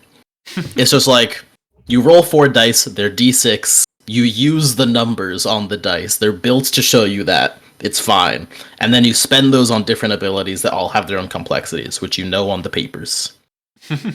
Love it. Oh my god, awful Who. You just made me think of how you would implement Zhao as a character into the fucking Star and City game, and that just would be it right there. Just a bunch of fucking 1d4 fucking fire. Just burn dice. Here's what I'm going to say about that, right? Mm-hmm. If this is also for the audience too, so pay attention, right? If you're expecting more Project Moon stuff from Star and City V2, I would like to apologize in advance because I'm gonna run with this new lore I've been given because it's some fun stuff. It's a playground for me. I can do whatever the fuck I want. Yeah, I'm gonna take full advantage of that. Which, by the way, you guys just heard that. That is an admittance from our GM right here. There is going to be a reboot. Sure. Yes. So, not necessarily, I wouldn't even call it a reboot, to be honest with you, though, but the idea of bringing back a tabletop thing, though, abso-fucking-lutely. Oh, man, I'm super excited to see where it goes to when there's some shit that's more fleshed out for it, though. Like, I'm super gassed. Too. I almost never get to see people run my games. It's always really interesting. I always try to check in for at least part of all of your streams. I just really like to see. Yeah, exactly. We should have you play your own game. Like, that would be sick. So that's how that works. Okay. You have no idea how many times in playtest players have to correct me on how the mechanics I wrote in the book work. Oh, that's amazing. I could be like, actually. Exactly. It's just like, That's great, though. That'd be really funny. We just need to fucking bring you in now as a player, just randomly be like, oh, by the way, Joel's playing. It's me, develop. I feel like that would be like when you're in fucking like grade school and the principal walks into your class. Yeah, a new Make sure you're doing everything correctly. Except I have no fear of you because you don't even know how your own game works. So. There you go. It's more like the janitor walking in. You know they're important, but like you know the fuck you're gonna do about it, huh? Oh man, that's beautiful. Yeah. Oh god, I can see it now too. Just all right. I'm gonna go ahead and attack his graveyard. You can't do that, Joel. What do you mean? It literally is a rule written on page 3. This game had it'd be fun to quiz you on your own game. You're like, okay. Oh goodness. I would not do well. What are the hounds? I thought it was a cool name once. I think they do like crime. I don't know. Yeah, kinda. I mean you're half right. I think that's right. Hang on. Hang on, starts looking through the book. It's a quiz, but neither the fucking person answering the questions or the one asking the question knows the answer. Question 1. What is the name of this game? I don't fucking know. Fuck. Second question. How do you pronounce your last name? Oh, that one I can never answer for you. That one's a mystery that even I can't unfold. Like I was looking at it. I'm like, is that Swedish? It's Dutch. It's Rubenhill. Mm-hmm. I heard the realization too in his fucking voice there. Just, why is there a U?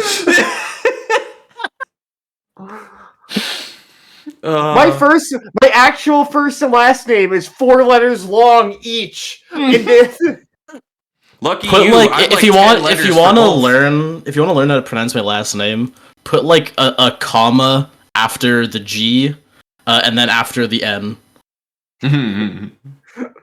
Rug Den Hill.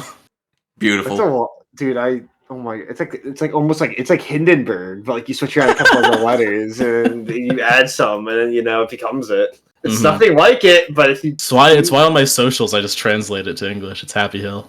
Well, that's a fun name. That sounds like a gas station. I know, right? Welcome to Happyhil gas station. Yes, pump 3, I got you. Diesel. Yeah. Diesel, how dare you're ruining this fucking planet. Swipes card angrily. Okay, and gas prices are through the roof anyway. It's already expensive as it is. I want to see that now. We need to make that like a short series now, like a vegan working at a gas station. The most nonsensical thing that probably would never happen ever. I would love it. Oh yeah, but no, super fucking yeah. But no, the lore is very simple, right? You do add some stuff actually. I do.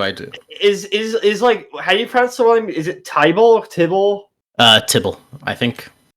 1 second. Is it Tibble or Tibble? I think it's Tibble. I call it Tibble whenever I refer to it. Tibble so is that like cooler anyway. is that the canon world name, or is that just like a like? Yeah, I thought it was based in like I don't remember what it was. Fucking, there's a religion somewhere. It's also I watched a lot of video essays about Library of Ruina, and it was like, oh, that's cool. And then I went on Wikipedia and I wrote stuff down. That's the funny thing too. You say that, and you're reminding me about how the Library of Ruina taught me about the Cabal. I knew nothing about fucking Judaism at all until that game. And then I googled shit and I was like, oh, that's cool. Also, I was reading one of your blocks, right? Yeah. The GM blocks. Yeah, do you want a fun Borderlands or Mad Max style adventure? So you mean like the first 3 Borderlands, right? We don't talk about that 4th one. I think I've only played the first 2, I'll be honest. Good. Keep it that way. Anything, don't play 3. 3 is terrible. Sounds about right. I have a friend who fucking loves those games and I don't understand. Well, the problem is the gameplay is all right, and I like the balancing more. The problem is, number one, it runs like dog shit. Number two, I hope you weren't attached to any characters or weren't attached to the storyline previously up to that point, because they're gonna shit on everything you love with it. And then number three, I'm gonna go back to it again because I need to nail this home. The performance is so fucking bad.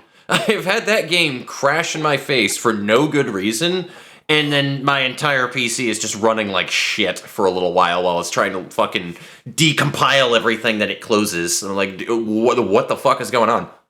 Oh, jeez. Like, it's one of those kind of games where I'm like, this is a $60 AAA game. Like, and I know indie games that have less issues. But you do keep so okay. I don't know much about like copyright. Mm-hmm. However, some of the names are the same though. Is that like Ego and Distortion, for example? Yeah. Right. Those are the same. You won't get in any trouble from that, right? I have no clue, but the thing is, I do plan to rework most of the lore. That is like something I'm not super like proud of right now. I'm not a very effective lore writer. I have some people helping me with that, and I'm assuming that terminology is probably going to change or maybe be omitted. And yeah, I think it's going to be made a lot more into its own product by the time the game is actually out. Because right now it is in like a pre-beta stage, Interesting. I never really thought about that. Most of like the mechanics are kind of locked in because redesigning the core mechanics would be a lot more work than it's worth. But yeah. Yeah, exactly. That is also a good point to who said probably that he doubts it, mainly on the fact that Project Moon doesn't own concepts behind them. Hence the reason why people can't copyright game with zombies in it. I mean, we saw what happened with the dude that tried to claim that he fucking created Battlefield, the PUBG dude that claimed that he came up with the idea of that Battle Royale. Yeah, Battle Royale. We all saw where that went, and it didn't work. So I feel like there's a very similar thing with that, because it's more of like concepts that you're using rather now if you featured a character and used artwork from the game and tried to profit off of it, that would be something else entirely. I feel, say that there's a class in there named fucking, I don't know, Ego Zhao.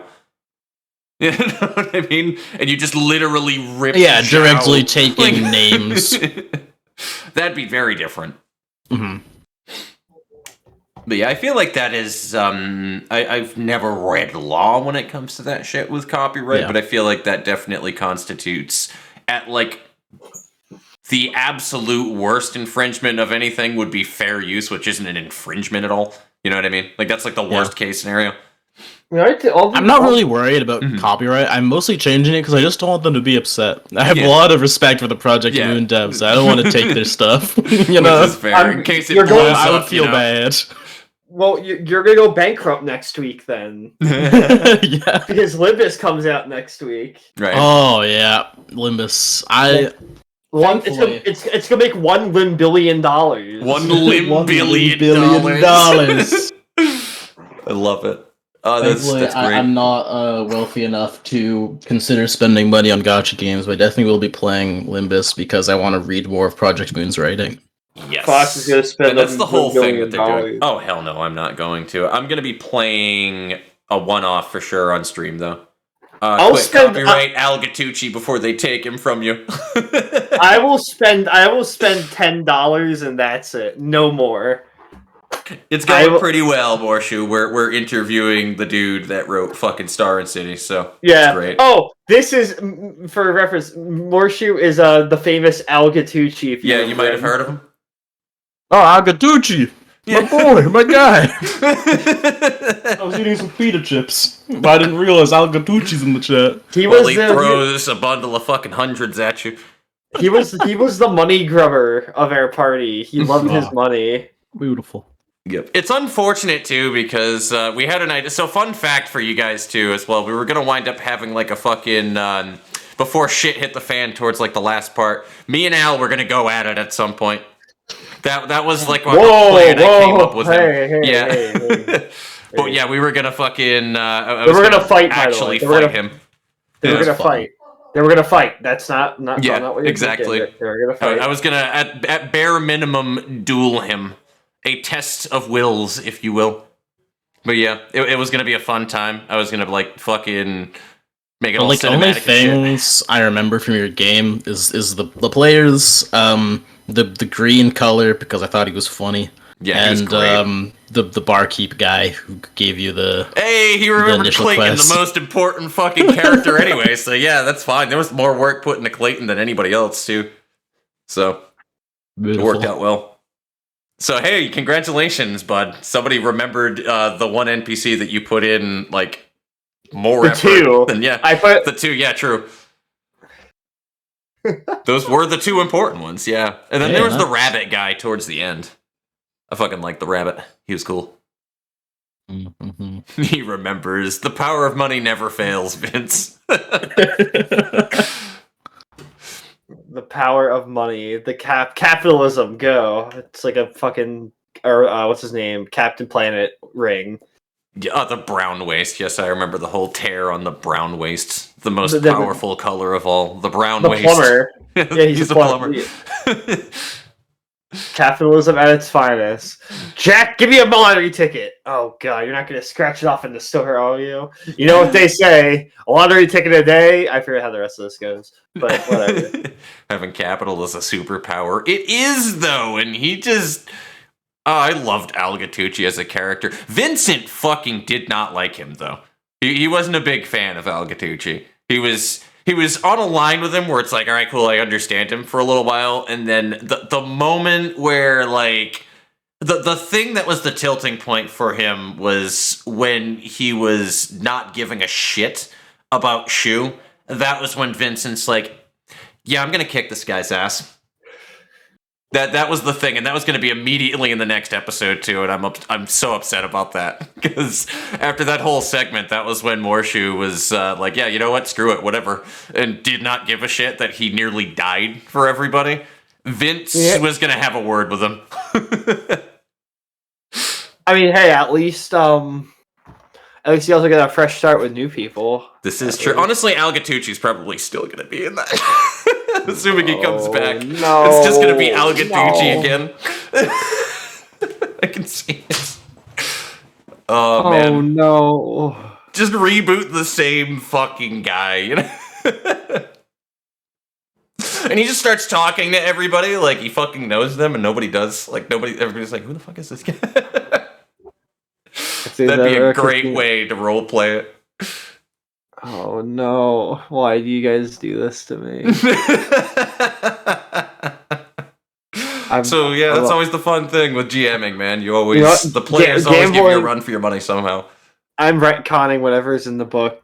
Gambling is illegal in Tibble, no matter where you are. Yeah.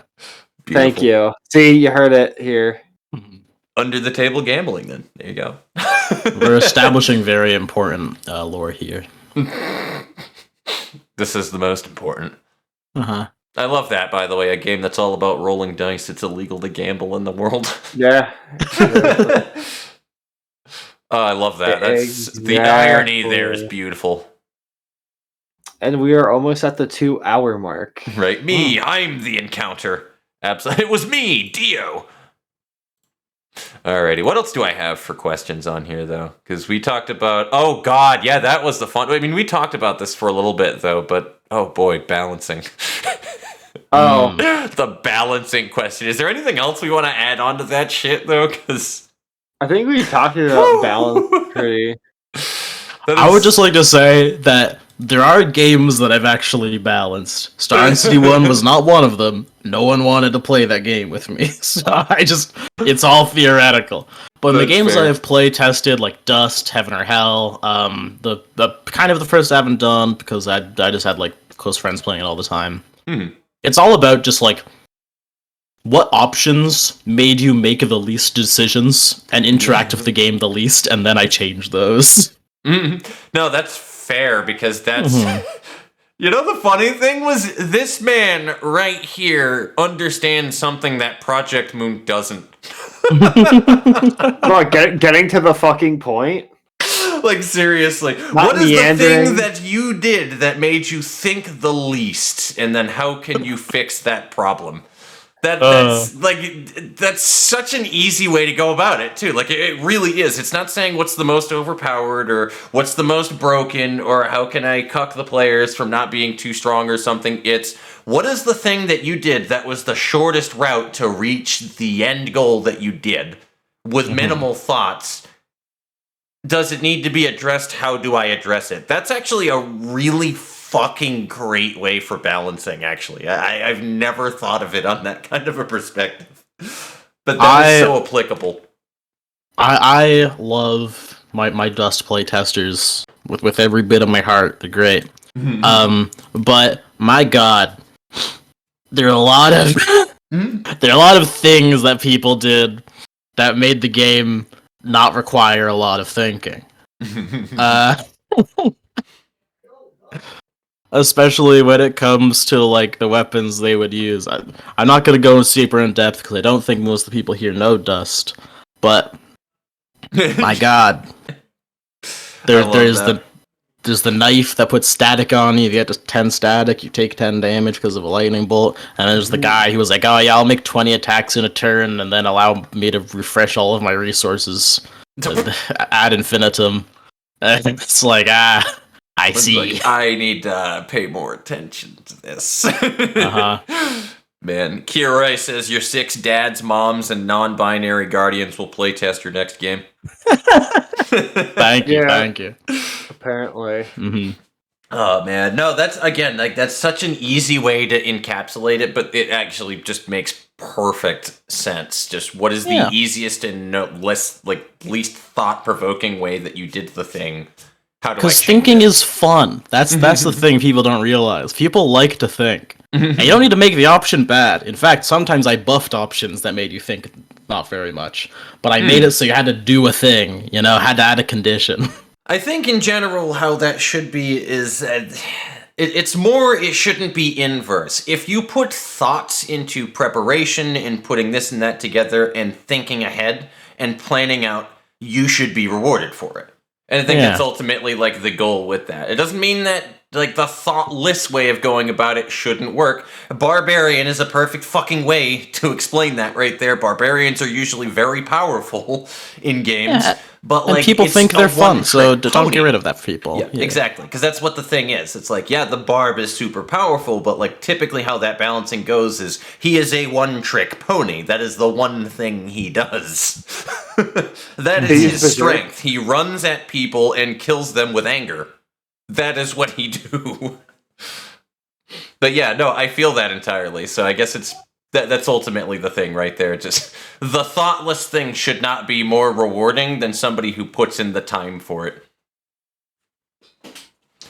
Yeah. Which that's a lot of there's a lot of AAA companies that need to learn that one. Unfortunately, the problem with that one though is they're marketing to a bigger crowd, and thought-provoking doesn't make money. That's why they do that. I've literally seen this with like videos with it's actual not reviews, sorry, but like there was a person talking about like a mobile game, right? Which is, if it involves too much skill in your game, it's not a game that's going to make money. And that's a literal design philosophy that a lot of mobile games have. If it involves too much skill, they're not going to put the money into it for obvious reasons, because there's the skill component that's going to make them want to play the game. So it doesn't make money. That's why mobile games are designed the way that they are, and that's just the shortcut fucking truth right there. Yeah. So, alrighty. I guess really the only other big thing that I have in here before we just start shooting the shit is just that last one is any tips that you would leave anybody with creating tabletop RPGs or any specific stories about something that was a pain in the ass you had to work with. You've shared one or two here anyway as it was, but I guess something as a learning experience for the people out there that may watch this podcast in the future for advice and tips on creating their own tabletop games, if you will.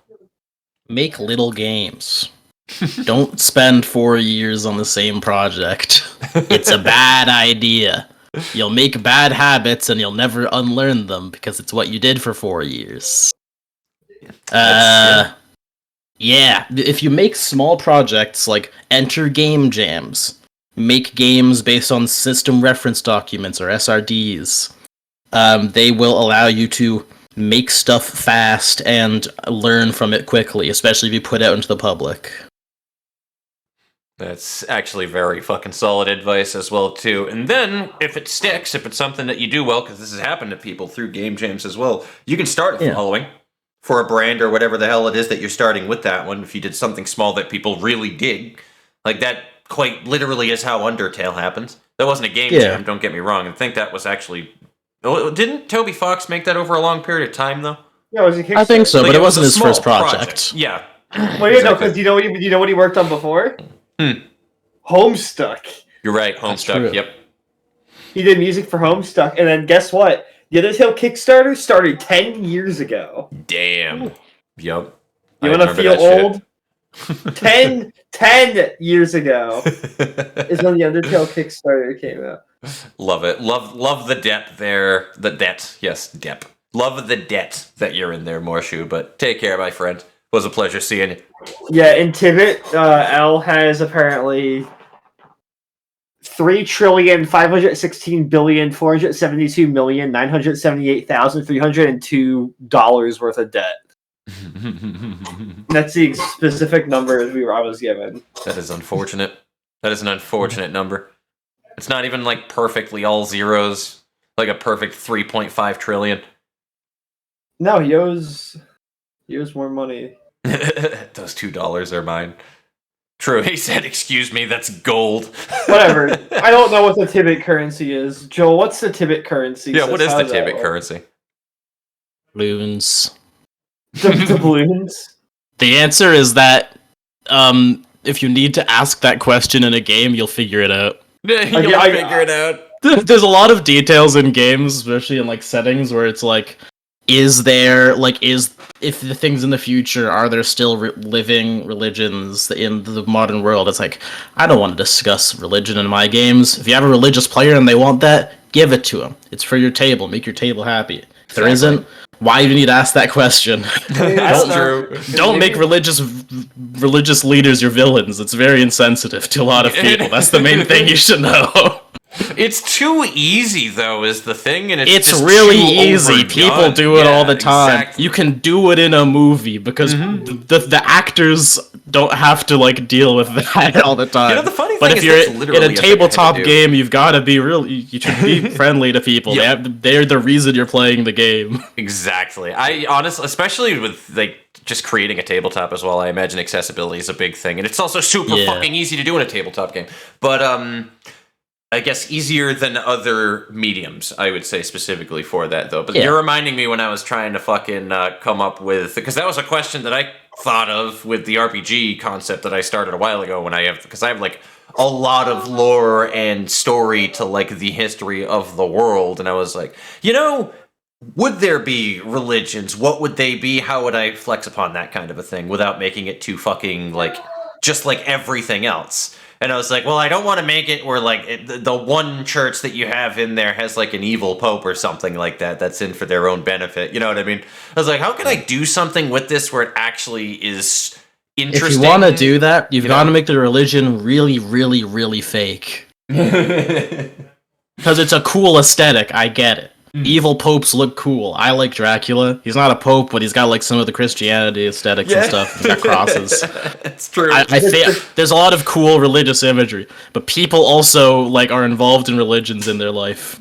It can be a bad idea. No, absolutely. Now, how I did it was because the whole entire concept of like the world building and universe it's all elemental based shit, fire, ice, earth, etc. It's based off of the old Final Fantasy, the Guardian Forces or the Summon Beasts. That is effectively what they are. So those would be the gods of that universe that keep everything rolling, and any law or rule in the universe, even down to like gravity, is just elemental forces.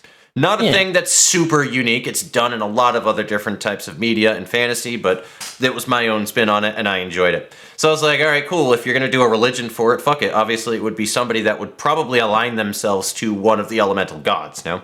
Yeah. So I just took, all right, cool. It's just going to be the light goddess. There you go. You have this one church that you'll bump into where you can see like actual fucking like priests and nuns and shit like that are just trying to do good in the world. Spread light or some shit like that. Boom, done. There you go. Now you don't have super generic evil religion cult.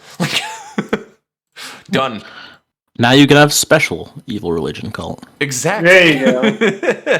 Frollo, that guy in Xenoblade 2 is all I can remember off the top of my head. I need to play the Xenoblade games.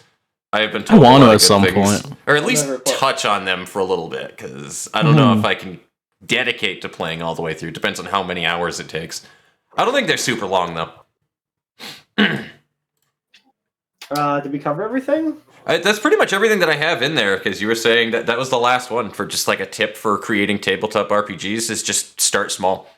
And I couldn't fucking agree more with that one. It's keep your expectations reasonable when you jump into things, though, just in general. That works with pretty much anything in your life.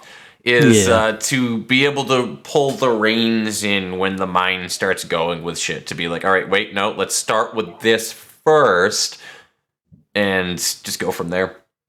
Yeah, it's super easy. Like, this is what it's gonna be, and I have to stick with it. Yup. And then you actually...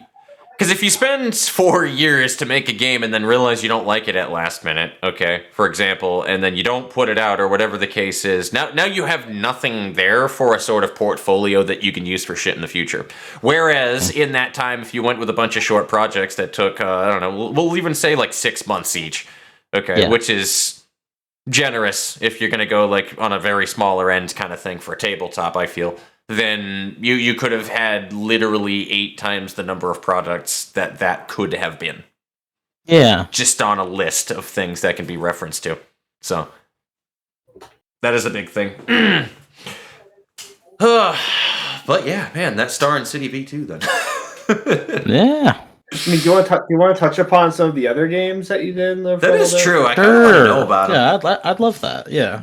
Yeah, because Star and City was the thing we know you best for. But yeah, if you want to touch upon your other projects, go right ahead. Mm-hmm. Just starting off with my public project, I'll just go to my itch page so I can remind myself. I'm on your server too. I have the rundown. Oh yeah. Let's go off the server because Advent Dawn isn't on it.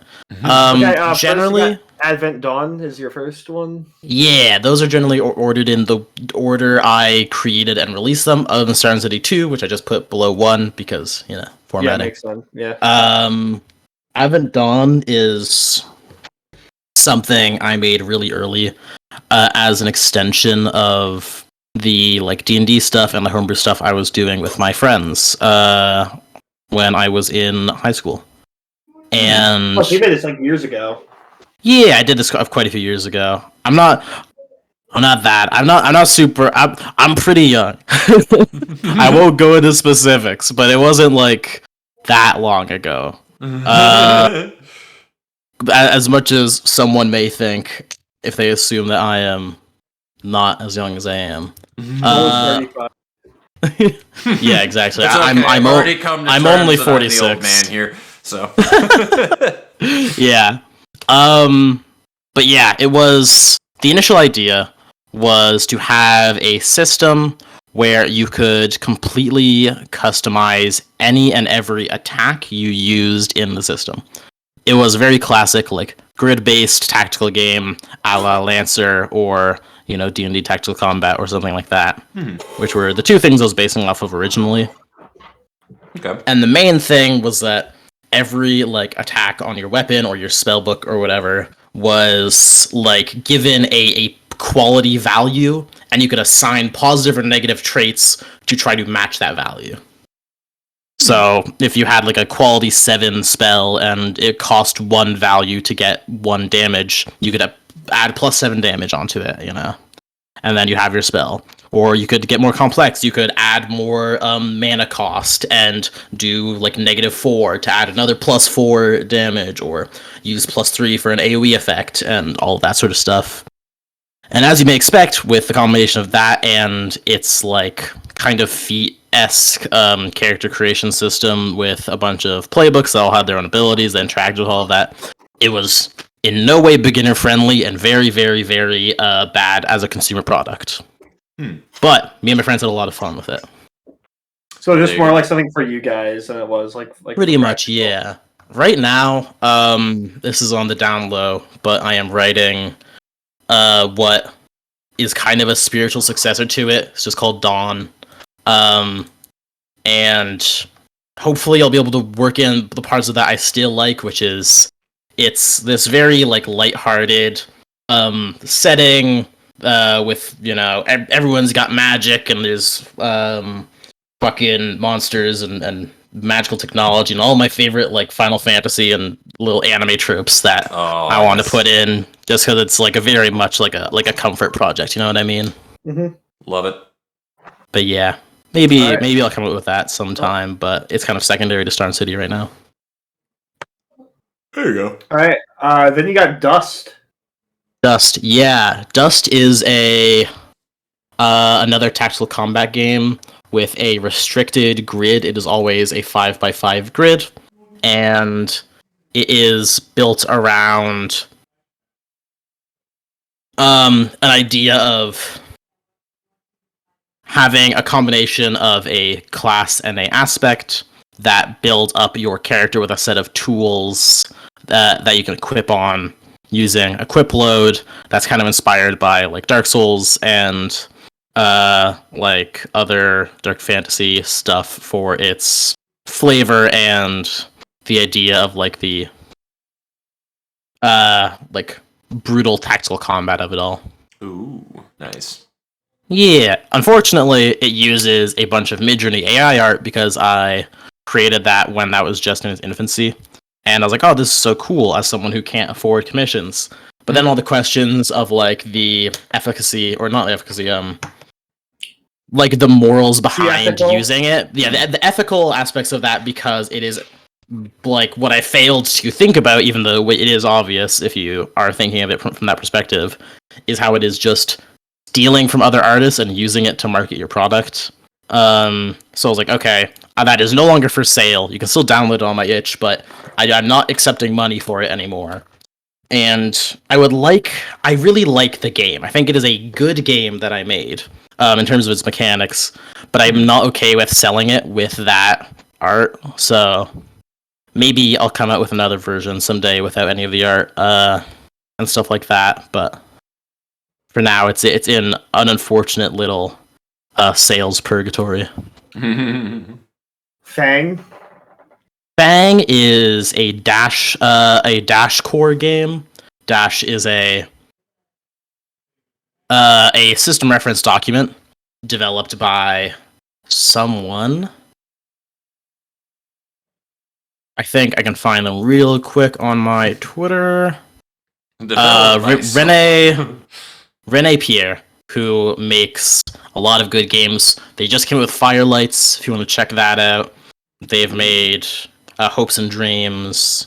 They make some good, simple games. And Fang is a game about being totally not vampires that I built some fun little playbooks around to really show the things I like about like vampire and like werewolf like shows and books and stuff, and like this is a fun little thing I can work on the side.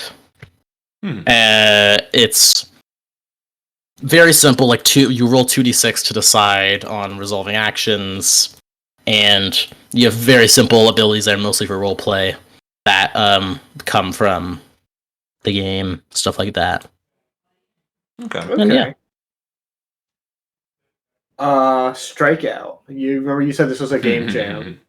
Strikeout, yeah, I made for a game jam. It is a high action, not soccer game.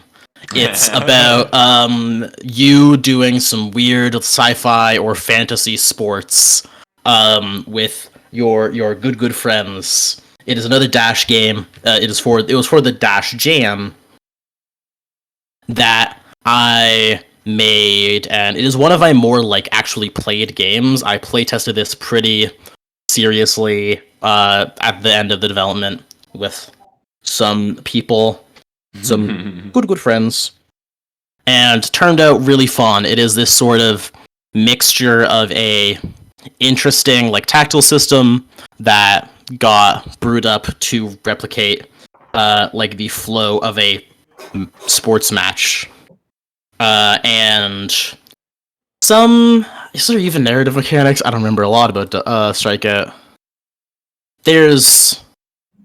It's a good game that I like, but it's like one of the it is a combination of one of my relatively older projects and smaller projects, so I don't remember a lot of the exact details. Okay. Yeah, it's like 15 pages long. It's got some simple playbooks about how you play the game, as well as how you like do on the off field. There's like rules for like how you can interact with your fellow, teammates when you're on break. They give you fun bonuses and stuff. It's on building momentum, and it's cool. It's fun. That's cute. Yeah. Man, you said sci-fi and sports game, and you literally just reminded me of fucking Battle Ball. Anybody ever play Battle Ball? And that was I'm gonna grab a picture for you real quick. I don't think so. No. Great. Never heard of Battle Ball. I mostly play future football, but it's like it's not a super like unique concept because there's a lot of like dystopian future aggressive sports game that everybody really loves to watch, but it's actually a bunch of people like pretty much murdering each other. I mean, that literally is a thing that was in fucking Alita Battle Angel. But yeah, hold on, I got a picture right here for you. It was basically this. I fucking love it. But yeah, just like it was a whole end zone on each side you're trying to go through. You roll like dice depending on what character that you had and whatnot, and you're trying to bring the ball over to the fucking end zone for it, and you just take other people fucking out. It was a fun game though. But that's what you reminded me of when you said it. Yeah, when I was making this, it was after playing a fuck ton of Omega Strikers. If you played that while it was in beta. With a lot like smaller like teams built to like bounce around that, stuff like that. Yeah. Fair enough. But yeah, that's you have the floor again, Ed. Okay, the big one, Heaven or Hell. I've seen you update this one a lot. Heaven or Hell, yeah, that was like it's like just in between one of my it's one of my big projects. Yeah. If you have to pay money for it on my website, it's probably a big project. Heaven or Hell was my like 5th attempt at making a fighting game, tabletop game, and I think I finally nailed it. It's very similar to like Exceed or BattleCon if you played those by Level 99 Games, which is games that build around taking turns at the same time, simultaneous turns, to work out like a fighting game sequence and break down fighting games into like a tabletop format. And the main thing with this one that is different is that I actually got character creation to work. There is a class system where you have a dice that is all of your moves, it's your memory, and you can assign the techniques from your different classes that you picked up to it. And you also get these passive benefits with your talents and specialties and stuff that go along with it to build this sort of synergistic character that is meant to replicate my favorite parts about fighting games like BlazBlue or Guilty Gear. Oof. That's pretty cool. And you said the fucking magic words right there when you said Guilty Gear, just saying. That's like the magic word for me if you're talking about a fighting game. That or Soul Calibur. I played way too much fucking Soul Calibur. I remember when I was a kid, I had Soul Calibur. The one with the with fucking Yoda, I think. Yeah, that was Soul Calibur 2, actually. That was like Soul Calibur 2. It was like the best one. I remember playing a lot of that, but I have not played Soul Calibur in many years. It's one of the few fighting games I could get into outside of, again, just Guilty Gear, and I think that's about it. No Skullgirls? I never played Skullgirls. I love fighting games. I've played most of them. Love Skullgirls, love Guilty Gear, love BlazBlue. Yep. Well, the thing is, right, I tend to enjoy fighting games that don't, like, they're not super complicated, that, like, rely on you to be very well versed with fighting games, and, you know what I mean? And not something that's designed for, like, a veteran of that genre in general, as, like, a Street Fighter or, like, a fucking...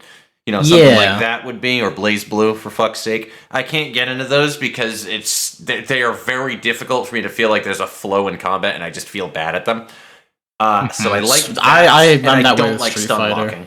Yeah, exactly. And I don't like stun locking too much. That's why I like Guilty Gear, because most of the games that I've played, at least in the entries, they have like that combo break system in it, where you can like, and then you get knocked out of a combo.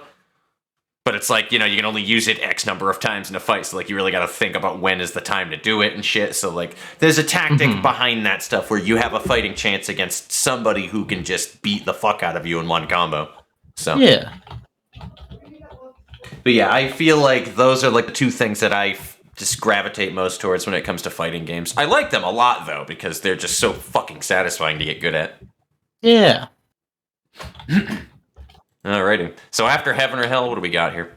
The last is the last GSG, which you touched upon. Yes, generic shonen game, which is getting subsumed into Dawn whenever that comes out. The main thing you gotta know is that there's two like systems I really like about it, which is the ability system and the antagonist system. That is basically all that generic shonen game is. It's those two systems plus some other stuff I tacked on. The ability system is basically all characters can have abilities which consist. Let me just open the document real quick. There's a specific way it's like worded that I really like how it turned out. Cupid, thank you for the follow. Appreciate you. Welcome on into the groove. Oh, is this one of yours, Joel? Is this one of your parents? I don't think so. Parents? No, this is.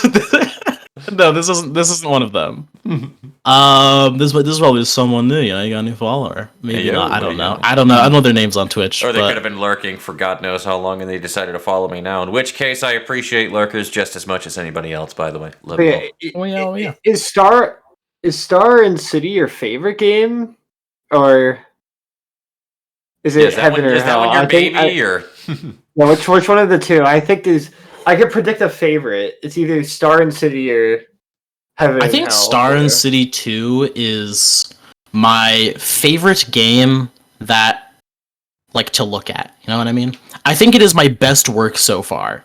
I'm really proud of how I formatted it. I think the combat is unique and creates a lot of complexity for each player. I like Heaven or Hell 2 or not Heaven or Hell, this is Heaven or Hell. I like Heaven or Hell because I like to play it. I like fighting games. That's good. It's a fun thing for me to play more than anything else. In the same way, it's like I wish I could make a card game. I wish production wasn't so expensive to make a card game. That would be my favorite to play. But I think I'm really, really proud of Star City 2, and I think it's going to go great places. And so far, that is why it's my number one priority right now, and why I decided to fund it for Kickstarter. There was an argument in mind of like, well, do I want to make my first Kickstarter something for Heaven or Hell because it's a lot easier for me to write, or do I want to make it for Star City? And I ended up deciding on Star City because of that. There you go. Yeah, another one of my favorite tenets from that Steal Like an Artist book as well, too. You reminded me there. Create the thing that you want to consume. That's the way to make it generalized. But yeah, create the game you want to play. That's a great way to get really invested in something artistically. Also, we are talking about tabletop games, Cupid68. This is Joel Happyhil, the creator of the Star and City tabletop games. So we're talking about his games at the moment. We're pretty much wrapped up during the main interview segment of anything that I wanted to ask. The VOD will be open on my YouTube channel, though. So if you are curious and seeing everything that led up to that point, it'll be there. Are we, do you think we're ready to wrap up, or is there anything else you wanted to cover? Yeah, I guess that's ultimately the question there, Joel. Is there anything that you wanted to like touch on in addition, or? Because we're starting to get around our usual end time, so no pressure if there's anything else you want to talk about. I think I'm pretty much good. Yeah, I didn't expect to be able to talk about like my other games and stuff. I got to talk about a lot of cool stuff here. Thank you. Not a problem. So the one thing that I do want to definitely do right before we wind up closing out of here as well too is I want to grab your link for your itch.io here. I don't think that actually. Maybe the Kickstarter would be better. I mean, yeah, either or. I need some links here as the primary thing because I have exactly one link, which one is it? I think it's just specifically to where I downloaded the fucking Star and City shit. I just put in the Kickstarter project in the chat. I'm gonna do that in a second. Actually, here's the Kickstarter for Star and City. Feel free to donate money if you can. It's a good book. Important to know, if you donate and I don't get funded, you get refunded all of the money you give. Well, so that's just careful about that. That's true, but I didn't know that initially. And then the itch.io is right there. So fantastic. Yeah, you get an email saying your X amount will be held if the funding goal isn't reached, you will be refunded this amount. If it does get funded, it'll be withdraw from whatever you know. Yeah. But yeah, if you want to pick up my games, you can check out itch. The only ones I charge for are the original Star and City and Heaven or Hell. Actually, secret tip from developer of the game. I actually made it so that you can claim up to 6,000. There's a lot of community copies of Heaven or Hell or Star and City that you can claim if you want to play them but don't want to give me money. Because I understand giving me money can be really hard to do. I know it is. I remember my first interaction with you, I charged you 8 times, and I was like, what the fuck happened? Yeah, that is true. Oh, we're going to make Ducky's day after this. That's my internet... Because I was doing it while I was in a psychology class in my senior year of high school. I'm like, what the fuck is going on? My school's internet was shoddy. I guess I went through, but it wasn't telling me. I'm like, hey, I emailed you. I'm like, oh my god, I'm sorry. And you're like, oh, don't worry. Here's your money back. I'm like, oh, thank you. Yeah. Yeah, I actually had a lot of people have issues with the first Star and City. It was weird. And I was embarrassed to talk to you ever again, but now we're here. Exactly. Look where things went, man. Life is a fickle bitch, ain't it? But yeah, that's pretty much everything there. I got my links, and well, fuck it, just because I want to use the command while I'm link spamming too. For anybody who is newer in here, or if you're not already a member, whatever the case is too, I can do this now. There you go, boom, there's the Discord link. Holy shit. So we can do that now. So if you guys want to pop in there and, keep an eye on when my total stream times are, because I announce that all the time when I'm ready to go live, and there are actual conversations that happen in that Discord. Mostly shitpost spamming now, but there are conversations that happen. We like to talk about shit in way too much depth. So, yeah, I think this was a pretty productive podcast. I am glad to be back up and doing this shit. Toilet Bonnie, yeah, I forgot about Toilet Bonnie until you reminded me, Ghost Sock. What the fuck? But yeah, so I'm going to send you guys off to a fun little VTuber that is relatively new, that I have only recently, not recently anything. Listen, they're part of the Something Stupid community, so, one of Mabel's friends. So if it's me, I was going to say if it's Maple. No, it's one of Mabel's friends. So, that being said, we're going to go ahead and raid Ducky. I don't know if we've done it before, but we're going to sure as fuck do it now. That's for damn sure. You're not going to raid Elite Kesu? She's playing Library right now. Not going to raid who? There's another VTuber who's streaming LOR right now that I follow. Hey, yo. That we have never raided before. This is true. Oh, wait, never mind. Hang on, never mind. Never mind. Just keep doing what you're doing. Lovely. All right, I'm going to start the raid timer right here. We're going to raid Ducky. So, be nice. Say hi. Ducky is great. Fucking nasty shooter player, I'll tell you that much. No, that's the spirit that we need here and Give No Fucks, Joel. Loving it. I'm fading into the abyss. The universe! It sings to me! All right, and the raid is sent. Fantastic. All right, cool. Yeah, it was a productive stream there, boys. Yeah. Absolutely. I am going Oh my to God.